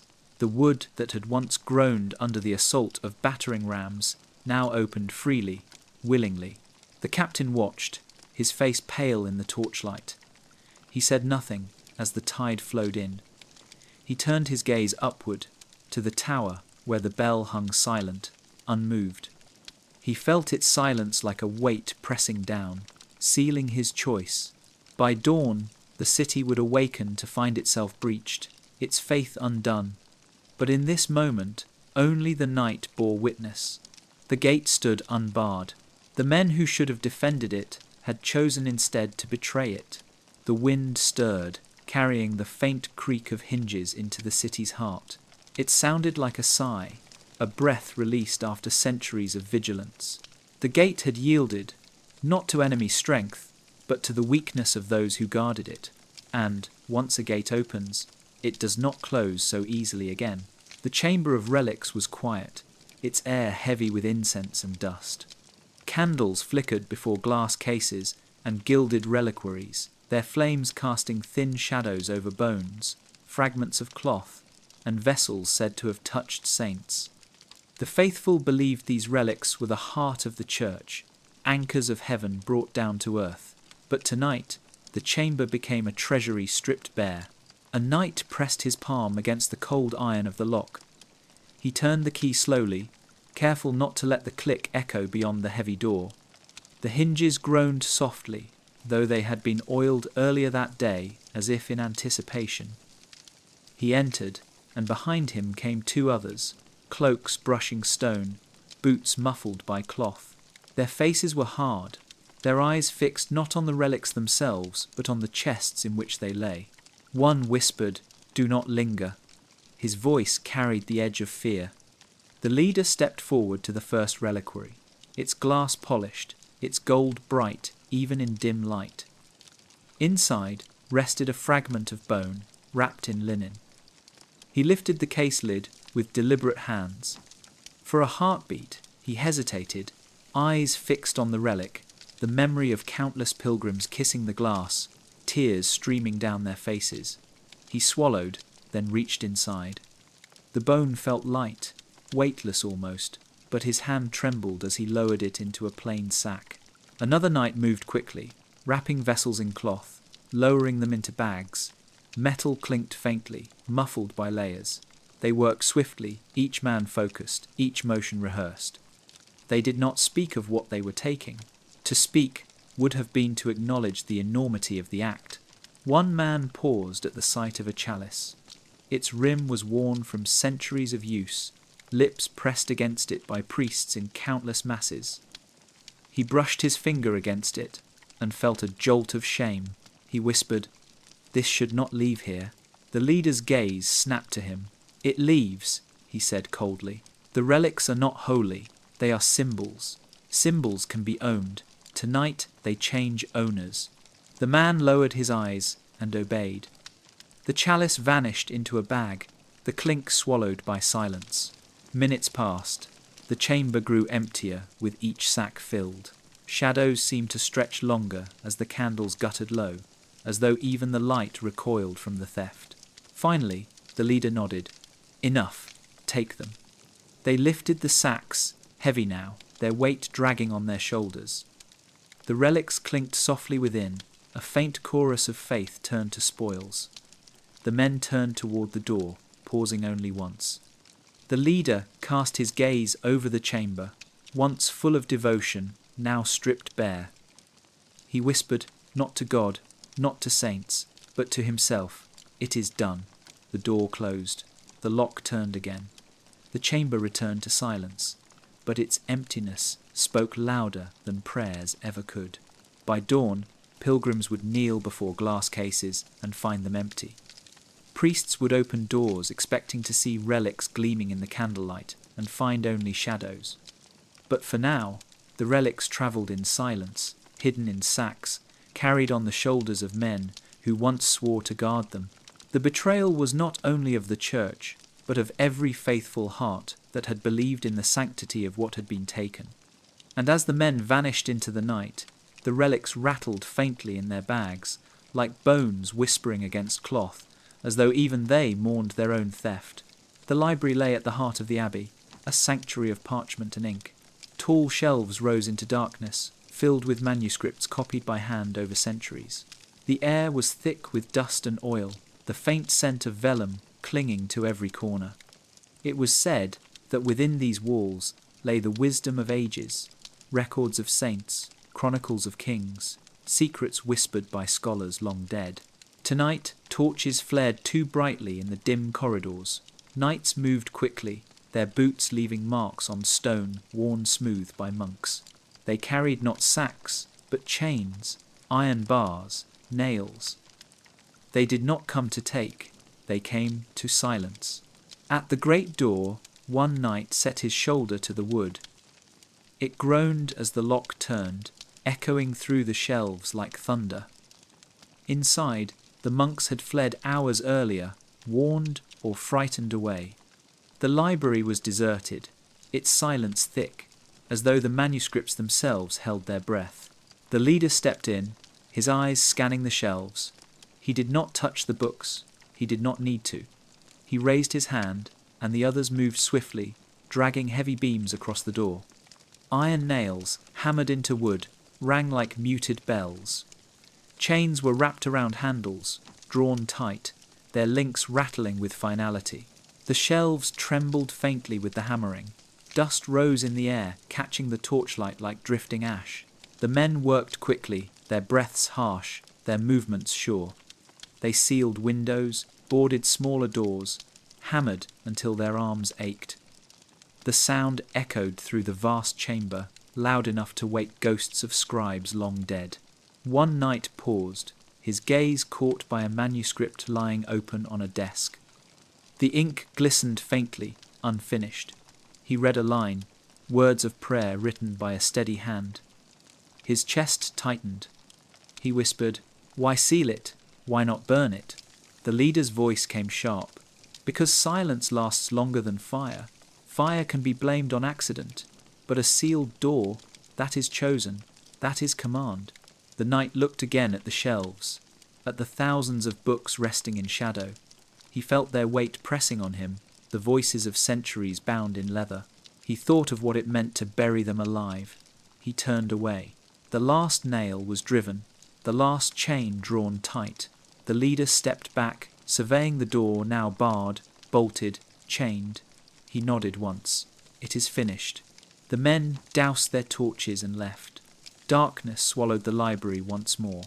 The shelves stood silent, their books waiting, their wisdom locked behind wood and iron. No flame consumed them, no thief carried them away. They remained, but they were as good as gone. Sealed in silence, their words would never be read again, their truths never spoken. The betrayal was not of relics or of gates, but of memory itself. To seal a library was to seal the voice of the past, to bury knowledge as though it had never existed. and as the chains rattled faintly in the settling air, it seemed the shelves themselves groaned, as if mourning the silence forced upon them. The bell tower loomed above the city, its silhouette stark against the fading stars. For centuries, its iron voice had marked the hours, called men to prayer, warned of danger. Tonight, it should have rung at the first sound of boots in the courtyard, at the first crack of gates yielding, but it did not. The rope hung still, its fibres dark with sweat and age. The bell-keeper lay slumped at the base, his face pale, his eyes open but unseeing. His silence had been bought earlier, his hand stayed by silver pressed into his palm. The bell had waited for his command, but it never came. The city had been breached in silence, betrayal walking freely through its streets. But now, as dawn approached, another hand found the rope. A young monk, his face flushed with fear, had climbed the tower in desperation. He had seen shadows moving, heard whispers of steel in the courtyard. His lungs burned from the climb, his hands raw as he gripped the rope. He pulled. The bell struck once, the sound deep, heavy, carrying far into the waking city. It echoed against stone walls, rolled over rooftops, stirred men from their sleep. Dogs barked, children cried, women clutched cloaks around them. The city awoke in confusion, hearts pounding at the sudden alarm. Again he pulled. The bell thundered, its voice breaking the silence that had held for too long. But already it was too late. The gate stood open, the relics gone, the library sealed. Betrayal had taken root in silence, and no sound could undo what had been done. Still, the monk pulled, tears streaming down his face. He rang the bell as though its iron voice could summon angels, as though its sound could push back shadows. Each strike reverberated through him, shaking his bones, filling his chest with a desperate hope. Below, men stirred, some rushing to arms, others staring in disbelief. The courtyard filled with movement, confusion, shouts. But the shadows had already claimed their places. Swords flashed in torchlight, blood darkened the stones. The bell struck again, louder, faster, its cry desperate. It rang not as a warning, but as a lament, a cry for what had already been lost. When at last the monk's hands gave way, the rope slipped from his grasp. He fell to his knees, his chest heaving, his face streaked with sweat. The bell slowed, its final peal echoing into silence. The city was awake, but the awakening had come too late. The betrayal had lived in silence, and though the bell had struck at last, its voice became not salvation but requiem. The room was small and bare, built for waiting rather than living. A single slit of a window let in a thin blade of light that cut across the floor and climbed the opposite wall. Dust drifted in that beam, moving slow as snowfall, rising and falling with the breath of the man chained to the iron ring set low in the stone. His wrists were bound with leather over iron, so the skin would not break too quickly. Mercy of a kind, offered by routine rather than sentiment. He had been taken at dawn, dragged from a passage where the mortar still smelled damp. His cloak had been torn free in the struggle, his hood flung aside. Now his hair lay in clumps across his forehead, matted with sweat, his face cut where a gauntlet had struck. He did not look like a knight.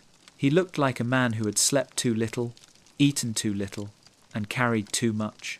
A guard sat on a stool by the door, his spear idle across his knees. He watched the prisoner without malice. He had watched many men in rooms like this. Some prayed, some sang, some begged until their voices frayed to threads. This one listened. Not to the guard, not to the corridor beyond, but to himself, feeling each ache, testing each shiver of fear, weighing them like coins in a purse whose bottom had worn thin. By mid-morning, the captain entered. He moved without hurry, as if time were yet another tool in his hand. He took the second stool and placed it before the prisoner, then turned it backward and sat with his forearms resting along the rail. The pose was casual, but his eyes were not. They were cold, steady, and tired. "We will talk," he said simply. The prisoner lifted his head. His lips were split at the corner. He licked them carefully, tasting iron. If talk is all, he said, then there is still mercy. Mercy, the captain repeated, as if testing the weight of the word. He glanced at the guard. Bring water. A cup touched the prisoner's mouth.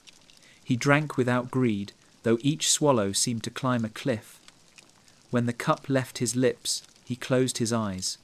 For a moment, the room blurred into a boyhood memory, cool water from a spring. A hand steady at the back of his head, his mother's voice saying, "Enough now, leave some for your brothers." He opened his eyes to stone. "I have nothing you want," he said. The words were practice, not truth. The captain's gaze flicked to the chain at the wall, then back. "Men who say that usually have something we want more than they know." He leaned forward. "You were found near the inner passage, not by chance. You knew the turns. You knew which door would open. Who gave you the key?" The prisoner's mouth twitched.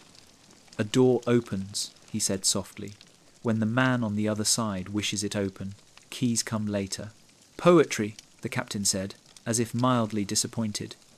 "You picked that up in your library." Silence pressed between them like a plank, sturdy, plain, hard to break without tools. The captain shifted. "You will be moved by noon to the lower cells. There, men remember truth faster. We will give you time to think whether truth might be more comfortable here." He rose from the stool. The guard stood with him. Steel whispered against leather. "Wait," the prisoner said. His voice did not rise. It found its path along the floor, a stream choosing the channel already worn. The captain paused. The guard looked to him, then back to the chained man. "There is a letter," the prisoner said, "hidden beneath the third stone at the base of the stairs near the north cloister. It is sealed in wax, no crest, standard hand. If you find it, you will know what comes next." Quote, the captain did not move. "What comes next," he said evenly, "is that you speak the names." "The letter will speak more loudly than mine," the prisoner replied. "It tells of a meeting place changed at the last moment. It lists which watchmen have been bought, which gates will yield. If you take the letter, you will cut a line without needing to know who strung it." He watched the captain's face. "But if I say the names, you will take the men and leave the rope. Someone else will pull it." The captain's jaw tightened. He had spent his life among ropes and knots, watches, rosters, orders that tied one man to another. He knew lines better than faces, how a single cut could unspool a dozen loyalties at once. "Why tell me?" the captain asked. "What do you purchase with this?" The prisoner's smile was a flicker, there and gone. "Time," he said. "And a priest, for confession, for witness," the prisoner answered. "There is something I want recorded." "And your life?" the captain said. He let the word rest in the room. "Do you ask for it?" The man breathed once, slow. "I do not ask for it," he said. "But I won't throw it away if you choose to keep it where it island." "The refugest is a closed peronix, doze locking." The captain studied him, the cut at his mouth, the steadiness of his voice. He nodded to the guard. "Keep him here," he said. "No lower cells. To the prisoner, if your stone yields nothing, you go below. If it yields something, you will have your priest." When the captain left, the room seemed to settle, as if a weight had been lifted from the air without reducing its pressure. The guard resumed his stool, adjusting the spear across his knees.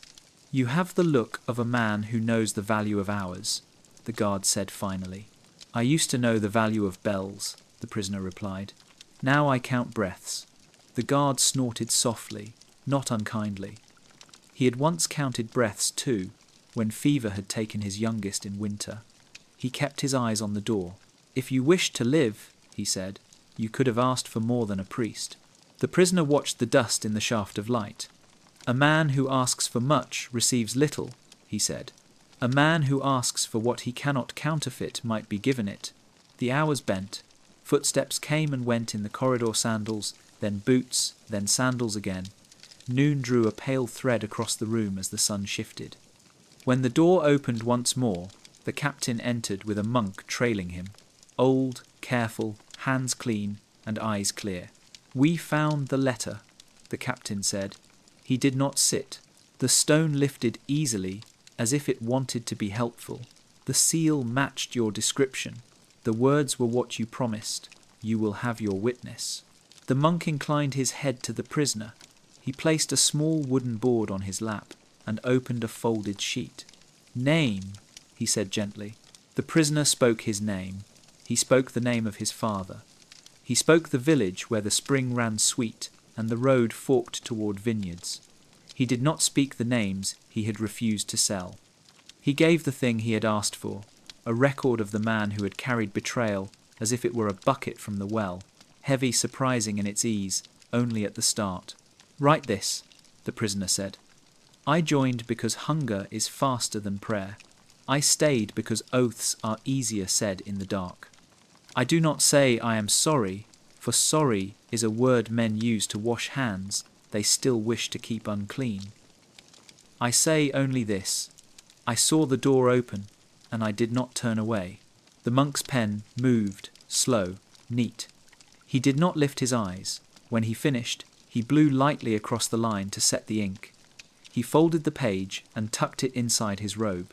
The captain waited until the monk had stepped back. "Now names," he said quietly. The prisoner met his gaze, and for the first time his eyes faltered, not with fear, but with something like grief. "I have already told you more than a man owes," he said. "Take the letter and pull its thread. You will find the cloth that covers your house. But do not ask me to choose which faces fall into the courtyard when it tears." The captain's mouth hardened. He tilted his head, listening to a sound far away shouting in the yard, the stagger of hurried boots. He had men already searching, watches already shifting, a gate already being tested from the inside out. He weighed the seconds. "Very well," he said at last. "You have purchased the limits of your bargain." He turned to the guard. "Keep him. No one touches him without my word." When they were alone again, the prisoner let out a breath he had not known he held. The room felt larger, as if the beam of light had pried the stones apart by a finger's width. He closed his eyes. In the darkness behind them, he saw a chalice, a ladder, a banner turned backward in a courtyard wind. He saw faces that would not have names in any record but his own. "Why did you do it?" the guard asked, not out of duty, but because the question would not leave him. "This bargain, why give them the letter?" The prisoner turned his head and looked at the window's thin light, as if it were a road. "Because a line must break somewhere," he said. "Better it breaks in a place that can be mended than across a neck." Toward evening, the corridor roared with movement, then hushed. The door did not open again. The light climbed higher on the wall, and then began its slow descent. The prisoner leaned his head against the stone and counted his breaths, all the way to 100, and then again.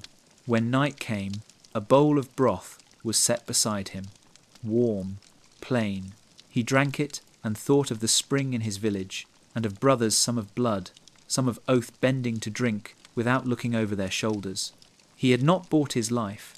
He knew that. He had bought a different ending to an hour that might have grown darker. The letter would pull a thread. Somewhere a gate would groan shut sooner than planned. Somewhere a ladder would miss its wall.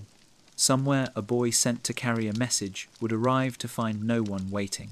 He lay back on the stone, eyes on the thin window where a single star found its way through cloud. "Witness," he whispered, and the word was not a plea, but a shape he hoped would outlast him. The chain did not yield. The leather did not soften. But the air around him felt less cramped, as if the room had agreed to remember. The bargain held through the night. And in the city beyond the wall, men followed orders ruined by a sheet of parchment lifted from a stone that wanted to be helpful. Morning found the square washed in a thin gold light that did not warm the stone. The air smelled of wet wool and smoke, and of something else, an unease that clung to the throat the way ash does after a fire. The banners stood ready at their poles, the poles set into iron collars along the steps of the cathedral. red and white, gold thread, bright even in the sullen sky. The cloths hung with the weight of habit. The standard-bearer arrived last, as he always did, to keep his hands from idle fidgeting. He was not a man of rank. He was the hinge on which a ceremony turns, the point where eyes fastened to remember what they had been told to admire. His hands were strong, not because of sword work, but because of holding a pole through hours of sun, a standard in wind that tried to wrest it free, a symbol that gathered hope into one place so the crowd could anchor itself. He lifted the standard with the ease of repetition. The pole settled into his palm, the cloth brushed his cheek. Today's device bore the cross and the keys, gold on deep carmine, the stitched edge so fine that even he did not know where one thread ended and another began. He stepped to his place.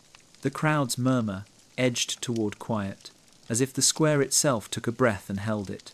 The bishop climbed the steps. The knights, those who had not fled to shadows or been swallowed by them, formed two lines that did not quite meet. The choir began a psalm that had soothed the city after other nights of fear, though none like this one. The standard-bearer felt the pole's weight press into his shoulder. It was the weight he had always known. It had also become the measure of his lie. He had taken the second oath with his eyes open and his heart half shut. He had told himself he was only a man who holds a cloth, not one who draws a blade or counts a coin on an altar. But the banner had been a signal, and he had been the hand that turned it backward. It was the smallness of the act that undid him. Treachery had not felt like thunder. It had felt like a quiet pivot. He remembered the moment, the wind tugging, the cloth wanting to turn, his wrists offering a nudge, a choice that looked like acquiescence to weather. The cross had faced inward. The learned had seen and swallowed their breath. The ignorant had cheered because red looks well against grey. And afterward he had gone home and washed his hands until the skin cracked at the knuckles.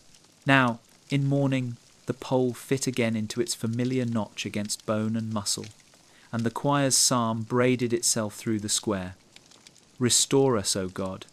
Let your face shine, that we may be saved. The words threaded into him and found a place that had not closed. He lifted the pole to the height prescribed, turned a quarter turn at the verse, and felt the crowd lean with him. How simple it was, he thought, to turn a city with a movement of wrists. At the edge of the square, a child wriggled free of a mother's hand and darted closer for a better view. The standard-bearer saw him without looking, the way a man in a tower knows the wind is shifting. The boy's mouth was stained with berry. His eyes were night-bold, unafraid of ceremony or the way men hold silence like a shield. The standard-bearer thought, suddenly and with panic, that the boy would live in a world shaped by the way he turned this pole. Not by sermons, not by letters hidden under stones, but by how a cross faced when a song reached the word save. His grip changed.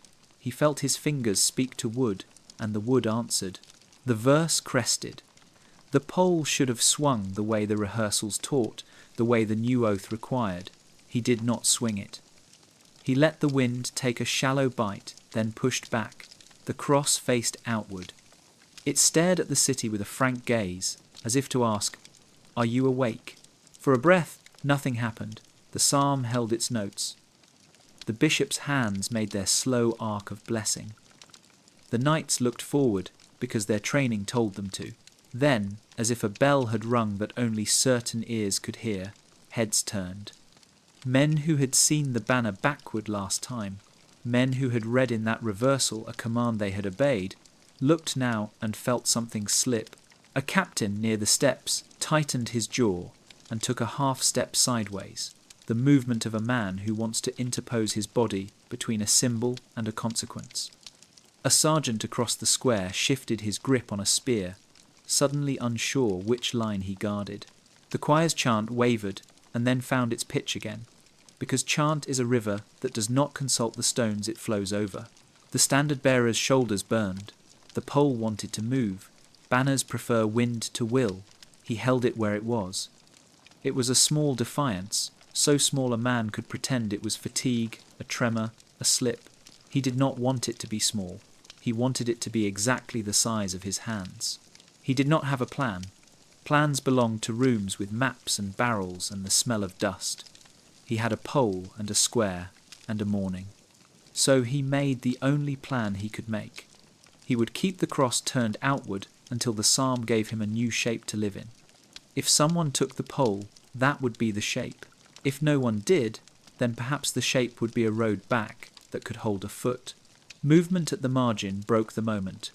A rider entered at a canter, cloak dark with dew, horse lathered from hard turns in tight streets. He cut through the line of sellers and halted near the steps, where no horse should stand. He spoke quickly into the ear of a knight whose mouth went hard. The knight did not look at the banner. He looked at the bishop. The bishop's eyelids lowered a fraction, like a man who tastes how much salt is in a stew and decides he will eat it anyway. The rider wheeled away and slipped down an alley. The knight took a step toward the standard-bearer. The crowd felt the line between symbol and flesh start to flicker. The standard-bearer heard his own breath and the creak of the pole leather and the sigh of a cloud releasing a thin rain. "Hold," the knight said low, close enough that only the man with the pole could hear. It was not a command, it was a plea. The standard-bearer did not know which oath the word served. He obeyed it anyway. He held. When the psalm ended, the choir waited for the hand that would signal the next. The bishop raised his palm and then let it fall without the small turn that had been agreed in the cellar between men who could not bear sunlight. He spoke the blessing that is given after storms and after births, the one that is simple and has no secret language hidden in it. The standard-bearer felt the pole lighten, as if the wood had been listening for permission. He did not let it fall into a rest. He lowered it slowly, as if laying down a sleeping child. Later, men argued what that morning meant. Some said a soldier failed to keep his wrists true. Others said a bishop changed his mind in the middle of a sentence. Others said the wind told the truth because the city had forgotten how. The standard-bearer did not argue. He went home and set the pole in its rack, and sat at the table until the sun moved across the floor and found his feet. When a knock came, it was the soft kind that does not want to frighten a house. He opened to find the knight from the steps, helm under his arm, rain glittering in his lashes. "You turned it," the knight said. "I turned it back," the standard-bearer answered. The knight looked past him into the small room where a cup waited, not yet filled. "There will be men who say you broke a line," he said. "There will be other men who will say you tied one." He paused. "Which will you be?" "A man with wrists," the standard-bearer said. It was an answer so simple it nearly sounded like defiance. The knight nodded once. "Keep them strong," he said, and went down the steps into a street that no longer knew which way the banners belonged. That evening, when the wind shifted, the city's flags answered differently on different houses. Some faced inward, as if guarding hearths. Some faced outward, as if guarding walls. Children pointed and asked which was right, and their mothers said, "Eat, because answers are sometimes less useful than soup." The standard-bearer watched the sky lose its colour. His wrists ached. He rubbed them and did not regret. The next morning, he rose before the bells and washed his hands once, lightly. The skin held. The day would need the kind of strength that does not come from washing. Night had not finished with the city, but the east showed a thin seam of light, as if someone had pressed a knife carefully along the horizon to see if it would open. Smoke lay low in the alleys, clinging to door lintels and the lips of cisterns. In certain corners you could taste it and know which building had given up its beams, which courtyard had held fire, like a confession it could not keep to itself. They moved in twos, not because of stealth the city had had its fill of stealth, but because speaking quietly to one other person is the only speech that holds in a morning like this. Cloaks turned inside out to hide the stitch of a crest. Belts loosened so blades would not clatter when a heel hit a step wrong. Their faces were the faces of men who had stood on both sides of a door that opened too easily. At the head of the first pair walked the monk who had kept the Psalter during years when pages are more faithful than men. He was not old enough to be fragile, or young enough to mistake speed for safety. He carried the book wrapped in plain linen, not because it was precious, but because it had become a map that could not be folded without breaking. They did not speak of streets, they spoke of verses. The monk would name a psalm, and the men would move where the first letters told them. The method had been devised for other nights, when truth needed to travel without being looked at. Now it served a different use, to leave without looking lost. Psalm 27, the monk murmured. Light and salvation, L's and S's. They turned left at the slaughterhouse, where hooks still swung slightly from heat that had boiled air hours ago, then slipped into Stonemason's Lane, where chalk dust made patterns on the cobbles like the residue of prayers. Psalm 42, a knight answered, as if to tell the next pair listening behind them. Deep calls to deep, D and C. Down the steps by the cistern, then the covered way under the carpenter's guild hall. A novice miscounted and bumped his shoulder against a beam. The sound was small and particular, and it felt enormous. He froze until the hand at his back pushed without reproach. At each corner, the monk's voice set a pace that was not quite chant, not quite command. My help comes from the Lord. Market Hill, make your paths straight, Mill Bridge. Hide me in the shadow of your wings. Alley of the tanner's yard, where the smell would cover a man, even in a strong wind, which this morning did not offer. Behind them, across them, ahead of them in streets they could not see, other cords were being pulled. A captain ran men to gates that had learned to wake before orders. A bishop walked bareheaded along the cloister, and did not lift his hand because there was no signal left in it. A young standard-bearer slept for the first hour after dawn, and dreamed nothing, which was the cleanest thing a dream can do.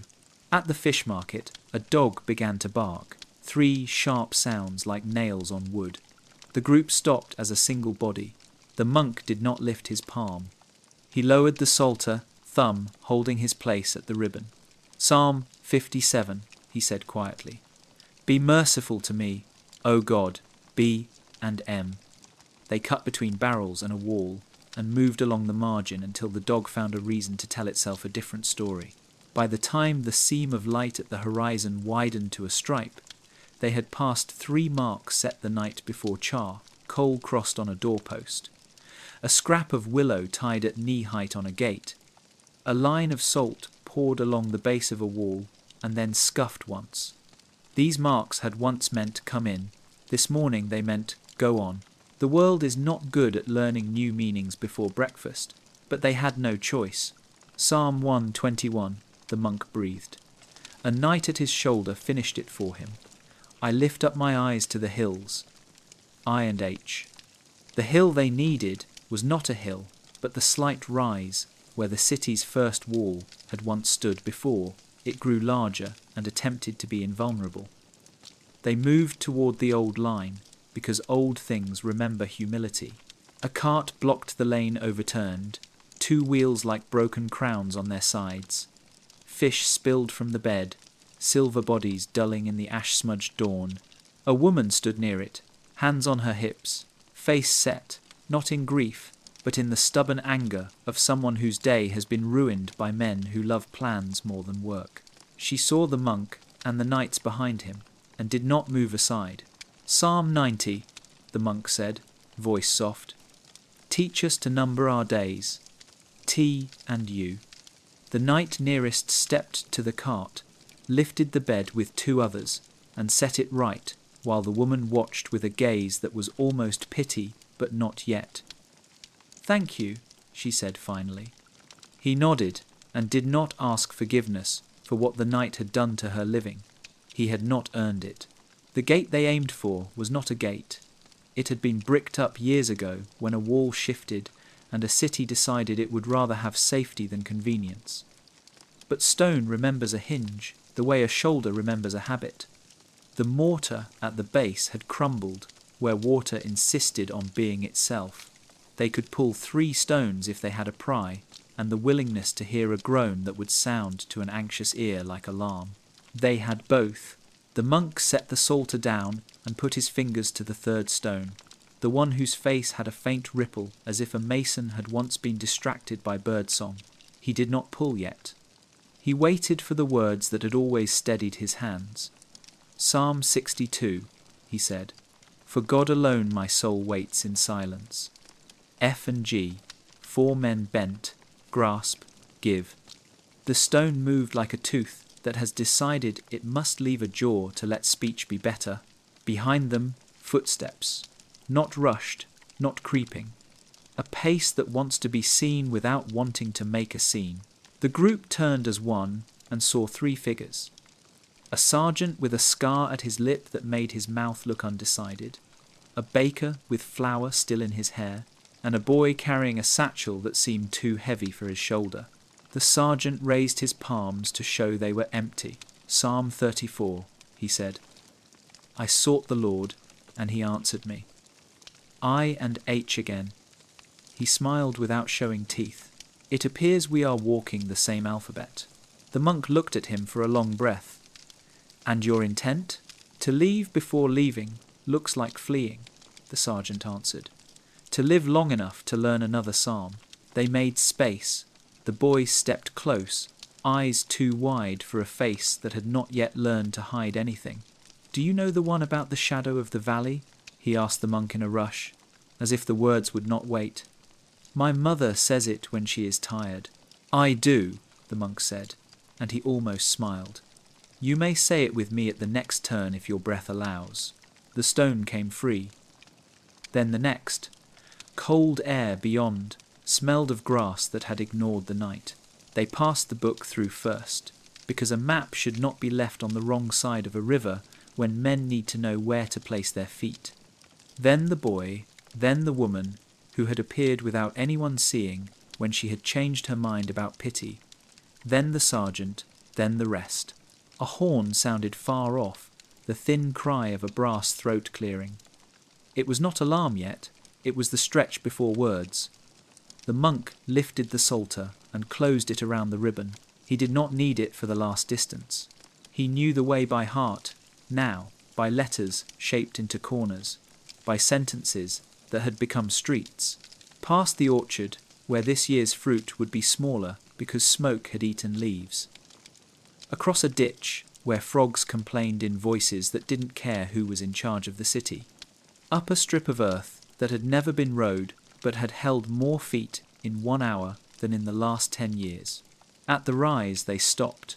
The city lay behind them, roofs like a poem that someone had crossed lines out of, towers like fingers raised to ask a question too late into the lesson. The bishop's house roof shone wet. The bell tower lifted its black mouth to a sky that would forgive nothing today and everything in its own time.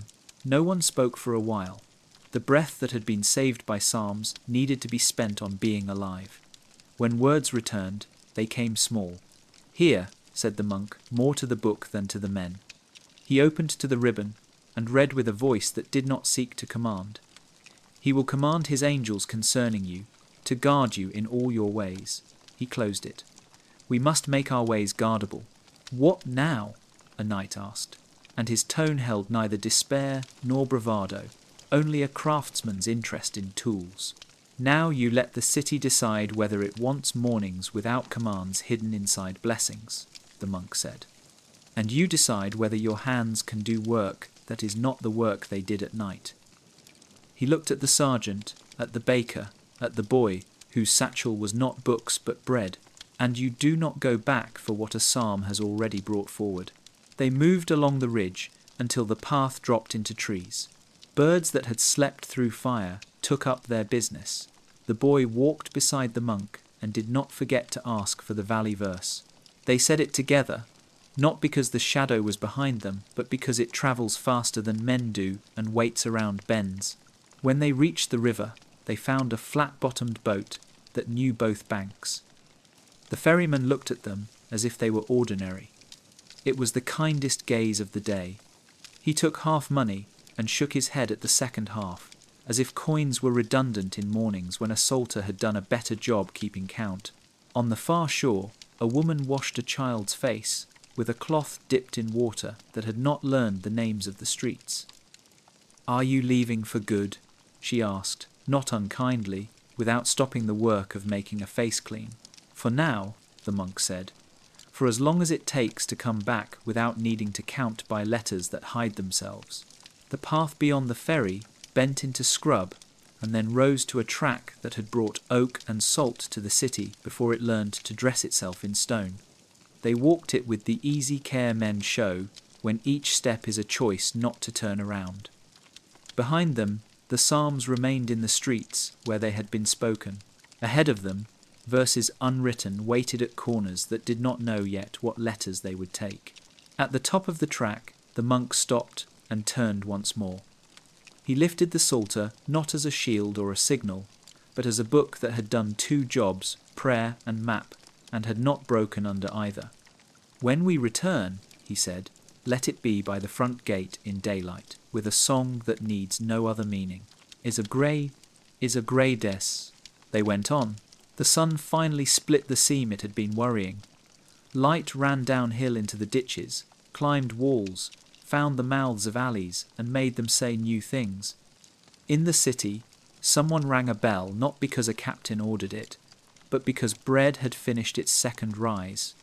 On the ridge, the boy said the valley verse again without being asked, and the men answered him, because answering is how you make a road out of language, when the maps you used carried both rescue and ruin. The decree arrived before the sun, borne on a mule that knew the road better than the man who guided it. Hooves rang on wet stone. The gate, which had learned to wake for whispers, opened for parchment. A seal the size of a thumb joint, red as a wound, hung from the ribbon like a clot that refused to dry. The messenger did not dismount. He handed the tube to the captain on the steps and did not ask for water. Orders drink on their own. The captain turned the cylinder in his palm. Wax gleamed in the torchlight. The imprint of the keys and the fisherman's ring pressed deep, as if Rome had leaned its whole weight into the seal. He did not break it at the gate. He carried it through a corridor that smelled of damp stone and older authority, past tapestries that had not learned the new silence yet, into a room that had never needed to feel small until this morning.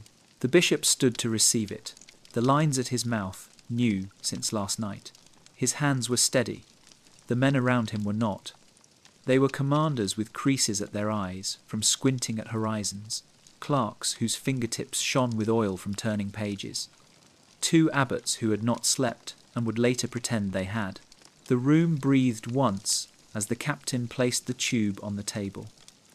The breath did not exhale until the wax broke with a sound that was more felt than heard. The parchment slid out and unrolled itself as if it had a spine. Latin lay across it, like a river that did not know how to turn, except at words made for turning.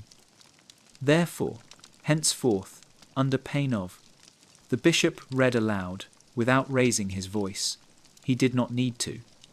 The words were ancient tools. They built walls in the ears of men. An edict of interdict first, sharp and wide. No bells for celebration. No marriage blessed at altars.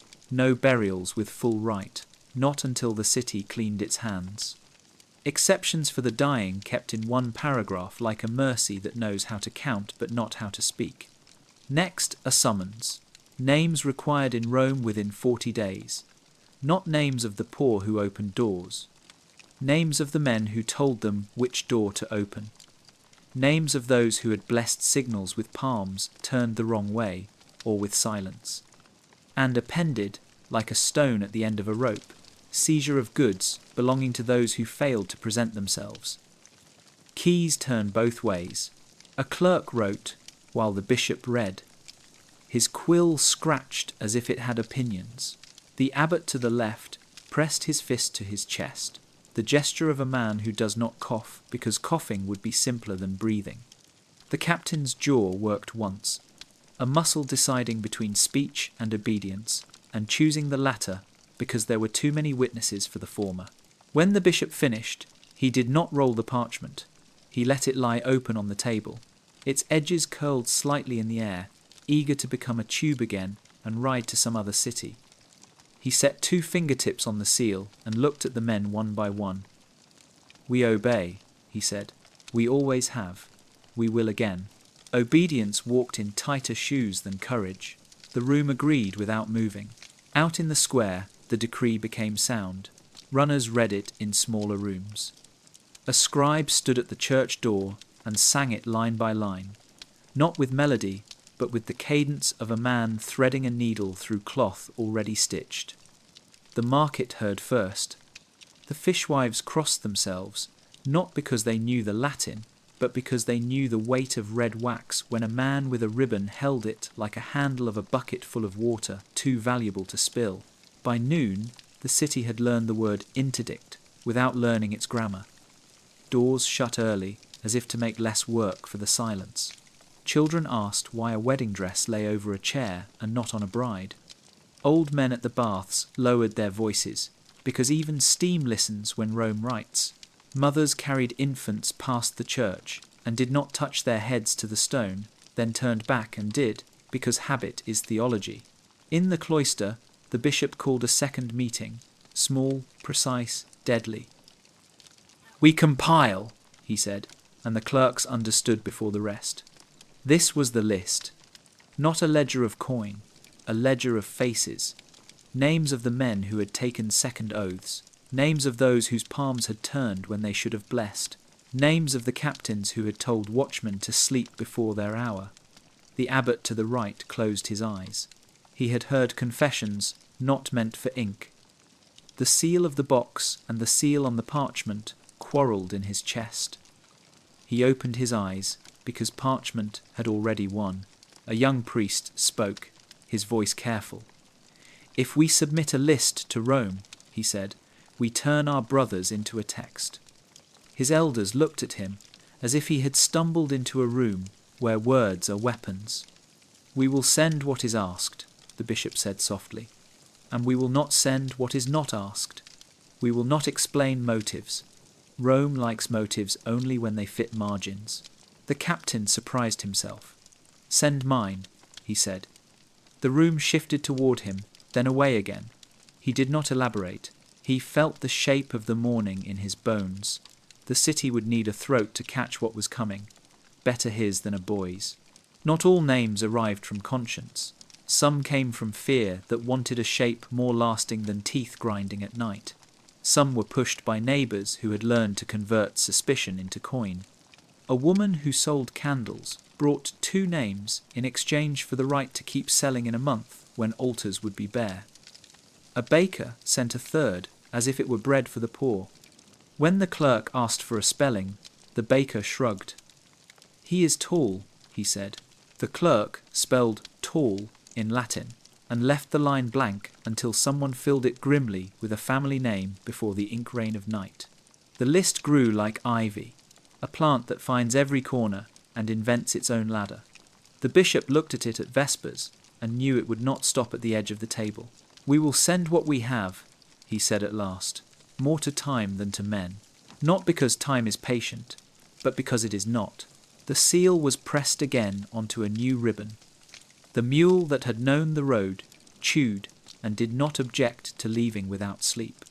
The messenger took the tube, the way a midwife takes a child, knowing it is not hers and will change whoever keeps it. Before dawn the next day, a second decree moved across the city, not from Rome, but from the bishop's hand. This seal was smaller, the imprint simpler, the cathedral's tower and the river bending like a thumb. The words were plainer, the sentences shorter. They said, "The dead will be buried, though the music will be light. The hungry will be fed, though the kitchen will be quiet. Men who fear their names are in the ribbon will sleep in the chapel if they must. Women who need bread will come to the courtyard at the 2nd hour. Nothing is forgiven. Everything necessary will be done." While messengers carried parchment, squads carried paint. The captain, who had given his name and not told anyone, sent men to mark door lintels with small signs. A red stroke meant a watchman who could be trusted for one more night. A blue meant a door that had been opened once, and might be opened again if hands were allowed to shake. A white meant a widow, whose oil had been counted by too many men and not enough angels. These marks were not edicts, they were prayers in pigment. At high noon, under a sky that did not want to choose between rain and glare, a group gathered in the square, not soldiers, petitioners. They carried nothing but their hands. The bishop came down the steps without a staff, because staffs are for processions and no one knew which way to walk. A woman spoke first. "My husband guards at the south post," she said, "and he is a fool, but not a traitor. He will come with me if someone tells him to." The captain nodded, as if she had handed him a tool. A boy spoke next. "My father is on your list," he said without trembling. "He carried a ladder once. He would rather carry stones. Tell him where." "Bring him," the bishop said, "into the church, not to hide him so he can be seen choosing." He lifted his gaze to the men in the crowd, whose faces wanted to be shutters. Edicts do not end choices, they begin them. That night, the city learned a new sound, red wax cooling. Seals pressed onto smaller letters, apologies that didn't dare say sorry, admissions without names, pledges to give back what could be given back. On the table in the bishop's room, the pile rose. He read each. He did not answer most. You cannot write a letter to a fire. To outward eyes, the interdict did what interdicts do. It muffled the city. Weddings postponed, laughter trimmed, taverns thinned. But beneath the wax, the city moved. Men took down flags that had chosen sides and hung none. Women carried bread too much, like wafers to mouths, too dry to sing. Children drew keys in dust with their toes, and did not know why both mothers frowned and then smiled at the same time. 3 nights later, the mule returned from Rome without stopping, new ribbon at its saddle. The seal this time was heavier and the red darker, as if the distance had thickened it. The bishop broke it alone and read with his lips barely moving. The words were as expected and worse. Names, dates, fines, the threat of a blade with a hilt carved like mercy. But at the end, a line that did not match the rest. The city will keep its bells if it keeps its witness. He sat for a long time with that line. He thought of the prisoner who had bought a priest with a letter under a stone. He thought of the standard-bearer whose wrists had learned to speak. He thought of boys reciting psalms into alleys, as if naming corners could grant them modest miracles. He stood, lit a lamp, and began to write not a reply, but a list of witnesses. Not names to condemn, names to keep. The city would need both. By the hour before dawn, the bishop's room looked like a desk inside a tide. Parchments wet at the edges, ribbons coiled like eels, seals like drops of blood holding to nothing but themselves. He pressed one last piece of wax onto one last letter and handed it to the captain. "Take this," he said, "to the man in the small room with the narrow window. Tell him someone in Rome has asked for a witness." The captain took it. He did not ask which man. The city was full of narrow windows. He went. By sunrise, the edicts had become a second weather. Red wax fell like a kind of rain you take shelter from and carry in your pocket anyway. The city lifted its face. It did not like the taste. It swallowed because men had to, and in that swallowing, something stayed. A line that had travelled farther than the seal intended. The city will keep its bells if it keeps its witness. Parchment did not often speak hope clearly. This one had, as if a scribe's hand had slipped into prayer by accident and not been corrected. The cathedral's doors opened at the hour they always had. No music, no incense. A bowl at the threshold for men who needed to set down rings. A second bowl for men who needed to take up nails. The bishop stood without staff, the captain without sword. The seal hung from a ribbon on the wall, red and obstinate. And somewhere in the streets, children with wax on their fingers made seals on mud with bottle caps and declared each other absolved from chores until the bells rang twice. Law begins in play and remembers it when it can. The edicts held, the city held. Between them, thin and hard and human, witness stood.